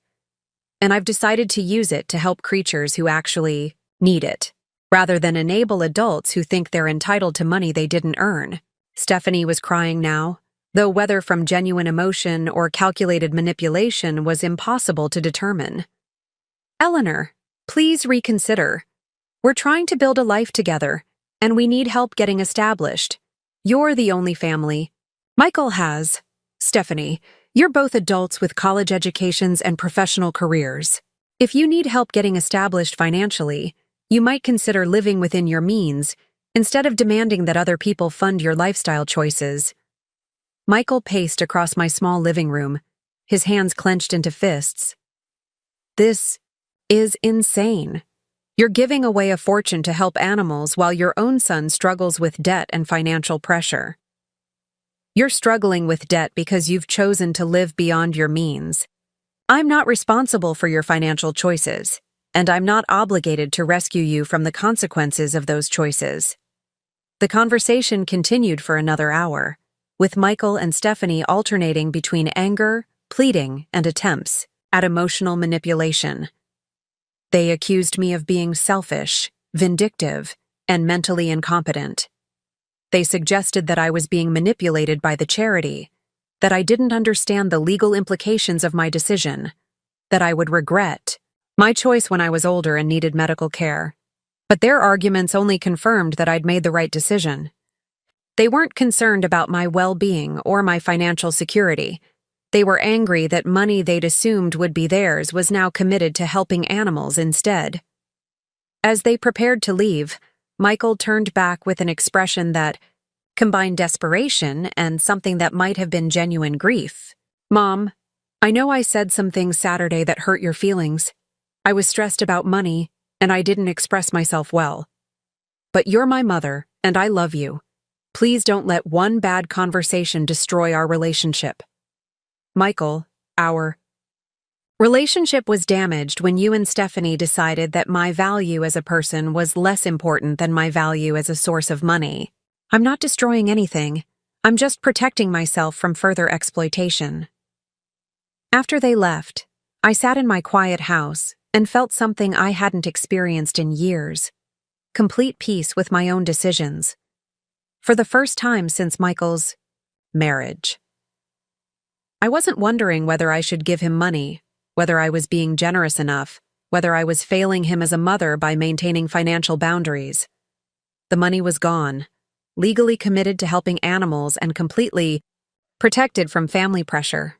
Michael and Stephanie could be angry, disappointed, or hurt, but they could never again make me feel guilty for refusing to fund their lifestyle choices. In 3 weeks, everyone in Millfield would know that Eleanor Hartwell had chosen to help abandoned animals rather than enable entitled adults. The Eleanor Hartwell Animal Care Center would save thousands of lives over the coming decades, creating a legacy of compassion that would far outlast any family drama. Michael had wanted my money because he thought I was powerless to refuse him. He was about to learn that I was powerful enough to ensure that my life's work would be remembered for helping those who truly needed it. The transformation was accelerating, and there would be no going back. 3 weeks to the day after Michael told me I was going to die soon anyway, I stood in front of the full-length mirror in my bedroom, adjusting the collar of a navy blue dress that cost more than I used to spend on clothes in 6 months. The woman looking back at me bore no resemblance to the defeated grandmother who'd been dismissed as irrelevant by her own family. This woman had chosen her own destiny, protected her life's work from exploitation, and was about to make the biggest announcement in Millfield's recent charitable history. The Millfield Herald had already delivered the morning edition to every doorstep in town. The front page featured a preview article about the Riverside Animal Shelter's Capital Campaign Gala, with a prominent mention that several major donors are expected to be recognized for transformational gifts that will make the new facility possible. The article didn't name specific donors, but anyone who read carefully would understand that tonight's event would include some surprising announcements. What the article didn't mention was that Eleanor Hartwell, retired nurse and devoted mother, was about to be revealed as the shelter's largest individual donor in its 50-year history. What it didn't mention was that the woman many people knew as Michael Morrison's generous mother had chosen to give nearly $500,000 to help abandoned animals rather than enable her son's financial irresponsibility. But Michael, Stephanie, and the entire Millfield community would learn all of that very soon. The past 3 weeks had been a whirlwind of legal arrangements, facility planning, and personal transformation. David Goldman had finalized the charitable remainder trust with impressive efficiency, working with my bank to transfer the funds and establish the investment portfolio that would provide my quarterly income payments. Rebecca Chen had worked with the shelter's architects to update the building plans, adding elegant signage designating the Eleanor Hartwell Animal Care Center and the Eleanor Hartwell Memorial Veterinary Wing. More importantly, I'd spent those 3 weeks learning to see myself differently. Instead of viewing myself as Michael's mother who happened to have some savings, I was now Eleanor Hartwell, philanthropist and community leader, whose generosity would save thousands of animal lives over the coming decades. Instead of being grateful for whatever attention my family chose to give me, I was someone whose contributions to the community had earned genuine respect and appreciation. The transformation hadn't been entirely smooth. Michael had called me 6 times in the past 3 weeks, each conversation following the same pattern. Initial attempts at casual family conversation, followed by increasingly desperate efforts to convince me to reconsider my donation, ending with accusations that I was being manipulated or that I'd lost my mental competence. "Mom, I've been talking to some people about charitable remainder trusts," Michael said during his most recent call, "and they told me that these arrangements are often used to take advantage of elderly people. Are you sure you're not being scammed?" "Michael, I'm working with one of Connecticut's most respected law firms and a charity that's been serving our community for 50 years. The only people who tried to take advantage of me were you and Stephanie." "Mom, that's not fair. We weren't trying to take advantage of you. We were trying to help you make smart financial decisions." "Smart financial decisions? Michael, you wanted me to risk my entire retirement security so you could buy a more expensive house and pay off credit card debt you accumulated living beyond your means. How is that smart for me?"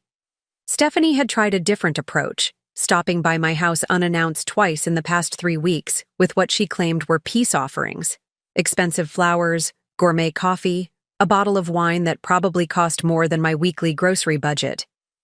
Each visit included carefully rehearsed apologies for misunderstanding my concerns, followed by suggestions that we could work together to find financial arrangements that helped everyone. "Eleanor, I think there might have been some miscommunication about what we were asking," Stephanie said during her most recent visit, sitting in my living room with the kind of forced smile people use when they're trying to sell something. "We weren't asking you to give us your money. We were suggesting a family investment partnership where everyone benefits." "Stephanie, you and Michael specifically told me that I should give you access to my retirement savings because I was going to die soon anyway, and you were entitled to inherit the money. There was no miscommunication. I think you might have misunderstood the context of that conversation. We were talking about estate planning and tax efficiency, not asking you to give up your financial security." "Stephanie, please stop. I'm not confused about what happened. I'm not being manipulated by the charity, and I'm not going to change my mind. The money is legally committed to the animal shelter, and that's final." But the most revealing conversation had happened 5 days ago, when Michael showed up at my house with printed documents he claimed proved that charitable remainder trusts were financial scams designed to separate elderly people from their money. "Mom, look at these articles," he said, spreading papers across my kitchen table. "They show that charities pressure old people into making donations they can't afford, promising income payments that never materialize. You're being taken advantage of, and I'm trying to protect you." I glanced at the documents and immediately recognized them as generic warnings about charity scams, not specific critiques of legitimate planned giving arrangements. Michael had apparently spent hours researching online, looking for anything that might support his argument that my decision was based on manipulation rather than informed choice. "Michael, these articles are about charity scams, not about established organizations like Riverside Animal Shelter or reputable law firms like Goldman and Associates." "Mom, you don't understand how sophisticated these scams can be. They use lawyers and professional presentations to make everything seem legitimate." "Michael, the only thing I don't understand is how my son became someone who would rather believe I'm being scammed than accept that I chose to help animals instead of enabling his poor financial decisions." That conversation had ended with Michael storming out of my house, shouting that I was destroying the family and that I would regret this decision when it's too late to change it. He'd slammed my front door hard enough to rattle the windows, leaving me sitting in my kitchen with the clear understanding that our relationship had fundamentally changed. But I wasn't sad about that change anymore. I was relieved. For the first time in 4 years, I wasn't wondering whether I should give Michael money. whether I was being generous enough, whether I was failing him as a mother by maintaining financial boundaries. The money was gone, legally committed to helping animals, and completely protected from family pressure. Michael and Stephanie could be angry, disappointed, or manipulative, but they could never again make me feel guilty for refusing to fund their lifestyle choices. The gala was being held in the Millfield Country Club's main ballroom, an elegant space that could accommodate 300 guests for dinner and presentations. I'd driven past the country club thousands of times over the years, but had only been inside twice. Once for Michael and Stephanie's engagement party, and once for a hospital fundraiser where I'd felt completely out of place among Millfield's social and professional elite. Tonight was different. Tonight I wasn't just a retired nurse attending an event where I didn't quite belong. I was the guest of honor, the major donor whose generosity had made the entire evening possible. Rebecca Chen had arranged for me to sit at the head table with the shelter's board of directors, prominent community leaders, and other major donors who'd committed significant funds to the capital campaign. Dr. Morrison met me in the country club lobby, looking elegant in a black evening dress that probably cost more than my monthly pension payment. "Eleanor, you look absolutely wonderful. Are you ready for your big evening?" "I think so. Nervous, but ready." "Good. Nervous means you understand the significance of what you're doing. Eleanor, I want you to know that the shelter's board is thrilled about your gift, not just because of the financial impact, but because of what it represents. You're setting an example of how generosity should work. Thoughtful, strategic, and focused on genuine need rather than enabling problematic behavior. The cocktail reception preceding dinner gave me my first glimpse of how the community viewed my transformation. People I'd known casually for decades, fellow hospital employees, neighbors, members of my church, approached me with congratulations and expressions of admiration that felt completely genuine. "Eleanor, I had no idea you were such a devoted animal lover," said Janet Williams, who'd worked in the hospital's billing department for 20 years. "What you're doing for the shelter is absolutely wonderful." "Mrs. Hartwell, my daughter, volunteers at the shelter, and she says your donation is going to change everything," said Tom Bradley, who'd coached Michael's Little League team and whose family had always been friendly but not particularly close. "They'll be able to save so many more animals now." But the most meaningful conversations were with people who seemed to understand the deeper significance of my decision. Helen Rodriguez, who owned a successful catering business and served on the city council, pulled me aside during the reception with an expression that mixed admiration and something that might have been relief. "Eleanor, I hope you don't mind me saying this, but I think what you're doing is incredibly brave," she said quietly. "I know it hasn't been easy dealing with family financial pressures, and I admire your decision to prioritize genuine need over family entitlement." Helen's comment suggested that word had already spread about the circumstances surrounding my donation. In a town the size of Millfield, family financial drama rarely remained completely private, especially when it involved amounts of money large enough to fund major charitable projects. "Thank you, Helen. It wasn't an easy decision, but it was the right one. Eleanor, you're setting an example that a lot of parents need to see. Too many good people get taken advantage of by adult children who never learn to live within their means. You're showing that generosity is something you choose to do, not something people can demand from you." As we moved into the ballroom for dinner, I scanned the crowd looking for Michael and Stephanie. Rebecca had mentioned that they were on the guest list. Stephanie's lifestyle consulting business occasionally worked with some of the families who supported the shelter, and they attended most of the major charity events in Millfield. I suspected they had no idea what tonight's program would include. I found them at a table near the back of the ballroom, both dressed in formal attire that probably cost more than my monthly grocery budget. Michael looked tense and uncomfortable, constantly checking his phone and barely participating in conversation with the other guests at their table. Stephanie was making an obvious effort to network, introducing herself to people she didn't know and collecting business cards with the desperate enthusiasm of someone whose financial situation made every potential client crucial. They hadn't noticed me yet, which gave me a moment to observe them with the clarity that comes from emotional distance. They looked like an attractive young couple playing dress-up, trying to project success and sophistication they couldn't actually afford. Everything about them, the clothes, the jewelry, the confident postures, was carefully constructed to create an impression of prosperity that was built on credit cards and family manipulation rather than genuine achievement. Dinner was an elegant affair featuring locally sourced ingredients and wine that probably cost more per bottle than I'd ever spent on alcohol. I found myself genuinely enjoying the conversations at my table, which included discussions of animal welfare policy, community development strategies, and philanthropic approaches that had never been part of my social experience before. Eleanor, have you always been interested in animal welfare? Asked Dr. Patricia Morse, a veterinarian who served on the shelter's medical advisory committee. Not specifically, but I've always been drawn to helping vulnerable populations who can't advocate for themselves. 45 years of nursing taught me that the most meaningful work involves caring for those who have no other options. That's exactly the kind of perspective that makes someone a natural animal advocate, Dr. Morse replied.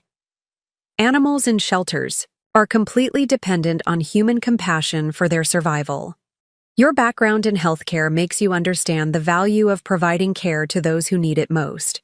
The dinner program began with welcomes and introductions from the shelter's board president and executive director. Rebecca Chen provided an overview of the capital campaign, showing architectural renderings of the proposed new facility and explaining how the expanded capacity would allow them to rescue and rehabilitate more animals while providing better medical care and adoption services.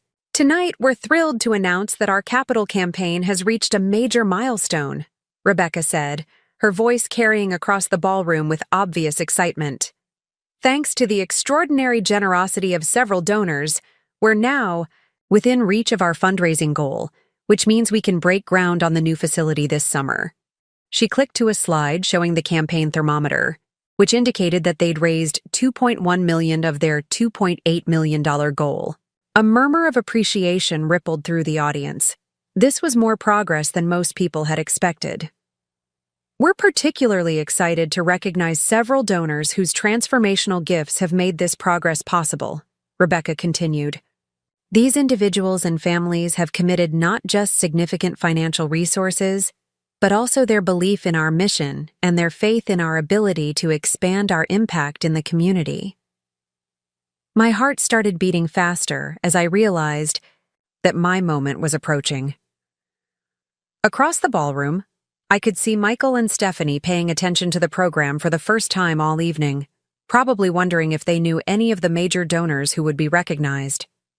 Our first major recognition tonight goes to someone whose commitment to caring for vulnerable populations spans an entire lifetime of service, Rebecca said, looking directly at me with a warm smile.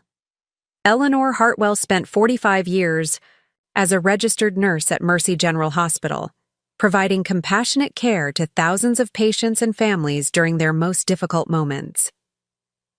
I heard a small gasp from the direction of Michael and Stephanie's table as they realized that the program was talking about me. Michael's face went white as he began to understand what was happening. Mrs. Hartwell has chosen to make the single largest individual donation in our shelter's 50-year history, Rebecca continued, her voice growing stronger as she shared details that would change everything. Through a charitable remainder trust, Mrs. Hartwell has committed $480,000 to support our capital campaign and establish an endowment for ongoing veterinary care. The ballroom erupted in applause that seemed to go on forever. People at nearby tables turned to look at me with expressions of amazement and admiration. I stood briefly to acknowledge the recognition, my legs shaking slightly, but my smile genuine and proud. But I kept my eyes on Michael and Stephanie's table, watching their reactions to the news that my entire retirement savings, the money they'd demanded access to just 3 weeks ago, was now committed to helping animals instead of enabling their financial irresponsibility. Michael looked like he'd been physically struck. His mouth hung open in shock, and his face cycled through expressions of disbelief, anger, and something that might have been grief. Stephanie had gone completely pale, her carefully applied makeup suddenly looking garish against her white face. In recognition of Mrs. Hartwell's extraordinary generosity, Rebecca continued, clicking to a new slide showing architectural renderings. The new facility will be named the Eleanor Hartwell Animal Care Center, and the veterinary wing will be designated the Eleanor Hartwell Memorial Medical Center. The applause grew even louder as people realized the scope of my donation and the permanent recognition it would receive. My name would be on a building that would save thousands of animal lives over the coming decades. Children would learn about animal welfare in classrooms named after me. Veterinarians would perform life-saving surgeries in medical facilities that bore my name. Mrs. Hartwell, would you like to say a few words about what inspired your generous commitment? Rebecca asked, extending the microphone toward me. I hadn't expected to speak, but I stood up on slightly unsteady legs and accepted the microphone. Looking out at the audience of 300 people, including Michael and Stephanie, who were staring at me with expressions of shock and devastation, I felt a moment of perfect clarity about what I wanted to say. Thank you all for this recognition, though I have to say that I feel like I'm the one who should be grateful, I began, my voice stronger than I'd expected. For 45 years, I had the privilege of caring for people during their most vulnerable moments. Tonight, I'm honored to extend that same care to animals who have no voice, no advocates, and no options except the compassion of strangers. I paused, looking directly at Michael and Stephanie before continuing. I've learned that the most meaningful generosity comes from choosing to help those who genuinely need it, rather than enabling behavior that ultimately harms everyone involved. Animals in shelters are completely innocent victims of human failures, abandonment, abuse, neglect. They deserve our compassion and care without any conditions or expectations. The audience was completely silent, hanging on every word. I could see that some people understood the deeper message I was conveying about genuine need versus entitlement. When I was younger, I sometimes gave help when it was demanded, rather than when it was truly needed. I've learned that real love, sometimes, means saying no to requests that would harm the people making them. Tonight, I'm saying yes to helping creatures who have no other hope. I returned the microphone to Rebecca amid thunderous applause that seemed to go on forever. As I sat down, I felt Dr. Morrison's hand on my shoulder and heard her whisper, "Perfect. Absolutely perfect." The program continued with recognition of other donors and presentation of the timeline for construction, but I barely heard any of it. I was watching Michael and Stephanie, who were having what appeared to be an intense whispered argument at their table. Stephanie was gesticulating angrily while Michael sat in stunned silence, apparently still processing the magnitude of what had just happened. After the program concluded, I was surrounded by well-wishers congratulating me on my generosity and expressing admiration for my commitment to animal welfare. The conversations were warm and genuine, with many people sharing stories of animals they'd rescued or adopted from the shelter over the years. "Mrs. Hartwell, what you're doing will save so many lives," said Lisa Chen, Mrs. Chen's daughter, who worked as a veterinarian in a neighboring town. "The new medical facilities will allow the shelter to treat conditions they currently have to euthanize animals for. Your gift will literally mean the difference between life and death for hundreds of animals every year." But the conversation I'd been anticipating finally happened as people began to leave and the ballroom started to empty. Michael and Stephanie approached my table with expressions that mixed desperation and fury. "Mom, we need to talk," Michael said, his voice tight with barely controlled emotion. "Privately." "Of course," I said, gathering my purse and following them to a quiet corner of the country club lobby. "What the hell have you done?" Stephanie hissed, apparently beyond caring about maintaining her social facade. You gave away nearly half a million dollars to help animals while your own son struggles with debt and financial pressure? Stephanie, Michael isn't struggling with debt because he lacks resources. He's struggling with debt because he's chosen to live beyond his means. There's a difference. Mom, you can't do this, Michael said, his voice cracking with emotion. That money was supposed to be my inheritance. You're destroying my future because you're angry about one conversation. Michael, that money was never your inheritance. It was my money, earned through 45 years of work, and I chose to use it to help creatures who actually need it, rather than enable adults who mistake wants for needs. Michael's face cycled through a series of expressions before settling on something that looked like genuine grief. Mom, I know I said some things that hurt your feelings, but I was stressed about money and I didn't mean them. You're my mother and I love you. Please don't let one bad conversation destroy our relationship. Michael, our relationship was damaged. When you and Stephanie decided that my value as a person was less important than my value as a source of money. I'm not destroying anything. I'm just protecting myself from further exploitation. Stephanie stepped closer, her voice taking on a pleading tone that sounded completely false. Eleanor, please reconsider. There must be some way to reverse this decision. We're family, and families should help each other. Family should help each other, I agreed. But help should be mutual, respectful, and focused on genuine need rather than enabling poor decisions. What you and Michael were asking wasn't help. It was exploitation. Mom, you're not thinking clearly, Michael said, his voice rising enough that other people in the lobby turned to look at us. You've been manipulated by people who don't care about you personally. The charity doesn't love you. They just want your money. Michael, the charity wanted to help animals. You and Stephanie wanted to fund your lifestyle. The difference is that animals actually need help, while you need to learn to live within your means.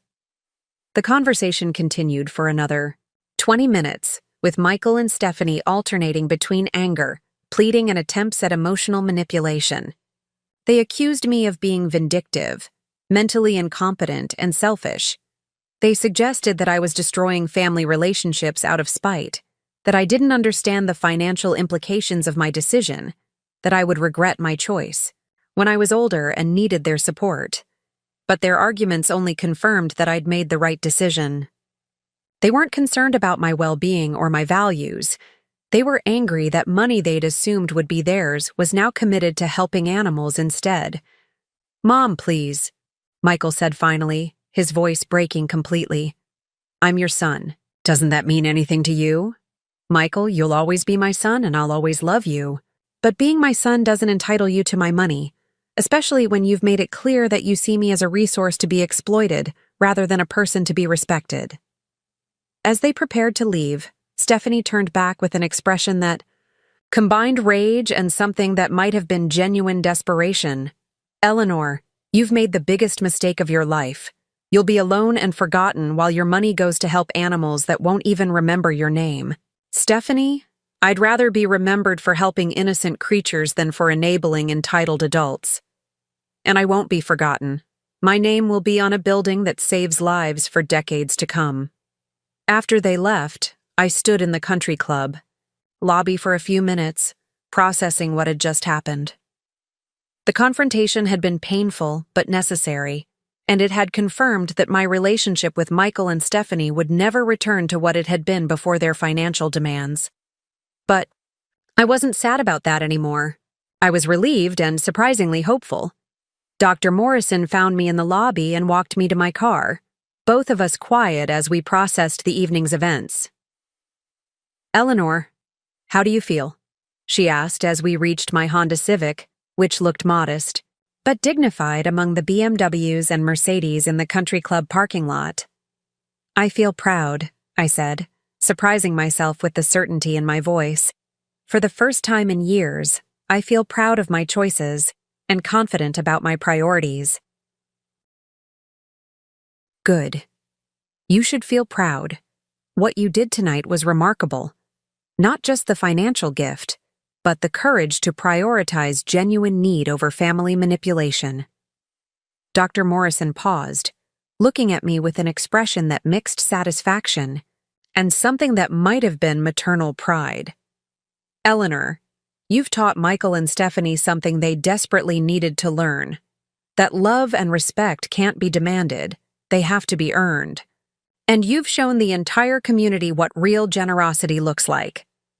The drive home took me through downtown Millfield, past the shops and restaurants where Michael and Stephanie liked to spend money they didn't have, past their condo building, where lights were on in what I assumed was their unit.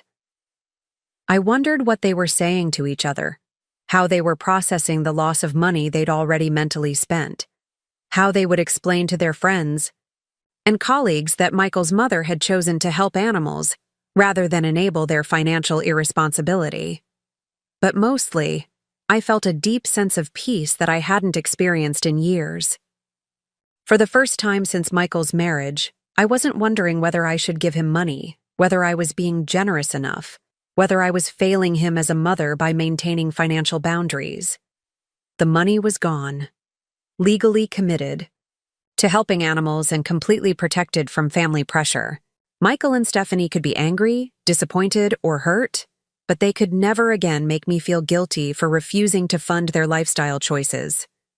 More importantly, I'd discovered something about myself that I'd forgotten during years of making myself smaller to accommodate other people's comfort.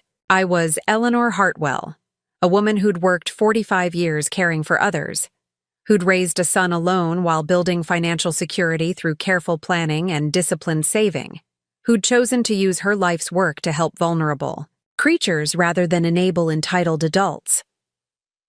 The Eleanor Hartwell Animal Care Center would open next year, providing medical care and loving homes for thousands of animals over the coming decades. Children would learn about compassion in classrooms, named after me. Veterinarians would perform life-saving surgeries in facilities that bore my name. My legacy would be measured not by the ungrateful son I'd raised, but by the innocent lives I'd chosen to save. 6 months later, I attended the groundbreaking ceremony for the new facility, surrounded by community leaders, shelter volunteers, and families whose pets had been saved by the organization I'd chosen to support. The ceremony featured a bronze plaque with my name and a quote I'd chosen. "The measure of a life well lived is not what we accumulate, but what we give to those who need it most." Michael and Stephanie were not in attendance. I heard through mutual acquaintances that they'd moved to a smaller apartment to reduce their living expenses, that Stephanie's consulting business was struggling, and that Michael was working longer, hours to pay down the credit card debt they'd accumulated trying to maintain their unsustainable lifestyle. Some people probably felt sorry for them, but I felt proud that they were finally learning to live within their means. Dr. Morrison invited me to join the shelter's board of directors, where my healthcare background and patient advocacy experience proved valuable in developing policies for animal medical care and volunteer training. I discovered that I enjoyed committee work, strategic planning, and the opportunity to contribute to an organization whose mission aligned with my values. Most importantly, I learned that respect is not something you earn through service and sacrifice. It's something you require as a basic condition of relationships. Michael had demanded my money because he thought I was too weak to refuse him. He'd learned instead that I was strong enough to choose my own legacy and wise enough to invest in genuine need rather than entitled wants. Sometimes the worst thing that happens to you turns out to be the best thing that could have happened. Michael thought he was demanding money that was rightfully his. Instead, he taught me that my true value wasn't measured by what I could give to ungrateful family members, but by what I could contribute to creatures who genuinely needed help. If someone in your life is treating you like a bank account instead of a person, maybe it's time to show them what they're actually worth to you. Maybe it's time to stop enabling poor decisions and start investing in genuine need. Because generosity isn't something people can demand from you. It's something you choose to give to those who truly deserve it. And sometimes the only way to teach entitled people their place is to show them exactly where your priorities really lie. What's your story? Share it in the comments below. And remember to like and subscribe for more stories about turning family manipulation into personal empowerment. You're never too old, never too late, never too powerless to choose your own legacy. Sometimes you just need the right motivation to begin. The Eleanor Hartwell Animal Care Center opened 18 months later, and it saved over 2,000 animal lives in its first 2 years of operation. My retirement income increased just as Dr. Morrison promised. My tax burden decreased significantly, and I've never once regretted choosing compassion over entitlement. Michael still lives in Millfield, but we rarely speak. Stephanie's consulting business failed, and I heard they divorced last year. Some people might call that sad, but I call it the natural consequence of building a relationship on financial exploitation rather than genuine love and respect. My legacy isn't the son I raised. It's the lives I chose to save when I was old. Enough to understand what really mattered. And that feels like the best investment I ever made. Up next, you've got 2 more standout stories right on your screen. If this one hit the mark, you won't want to pass these up. Just click and check them out, and don't forget to subscribe and turn on the notification bell so you don't miss any upload from us.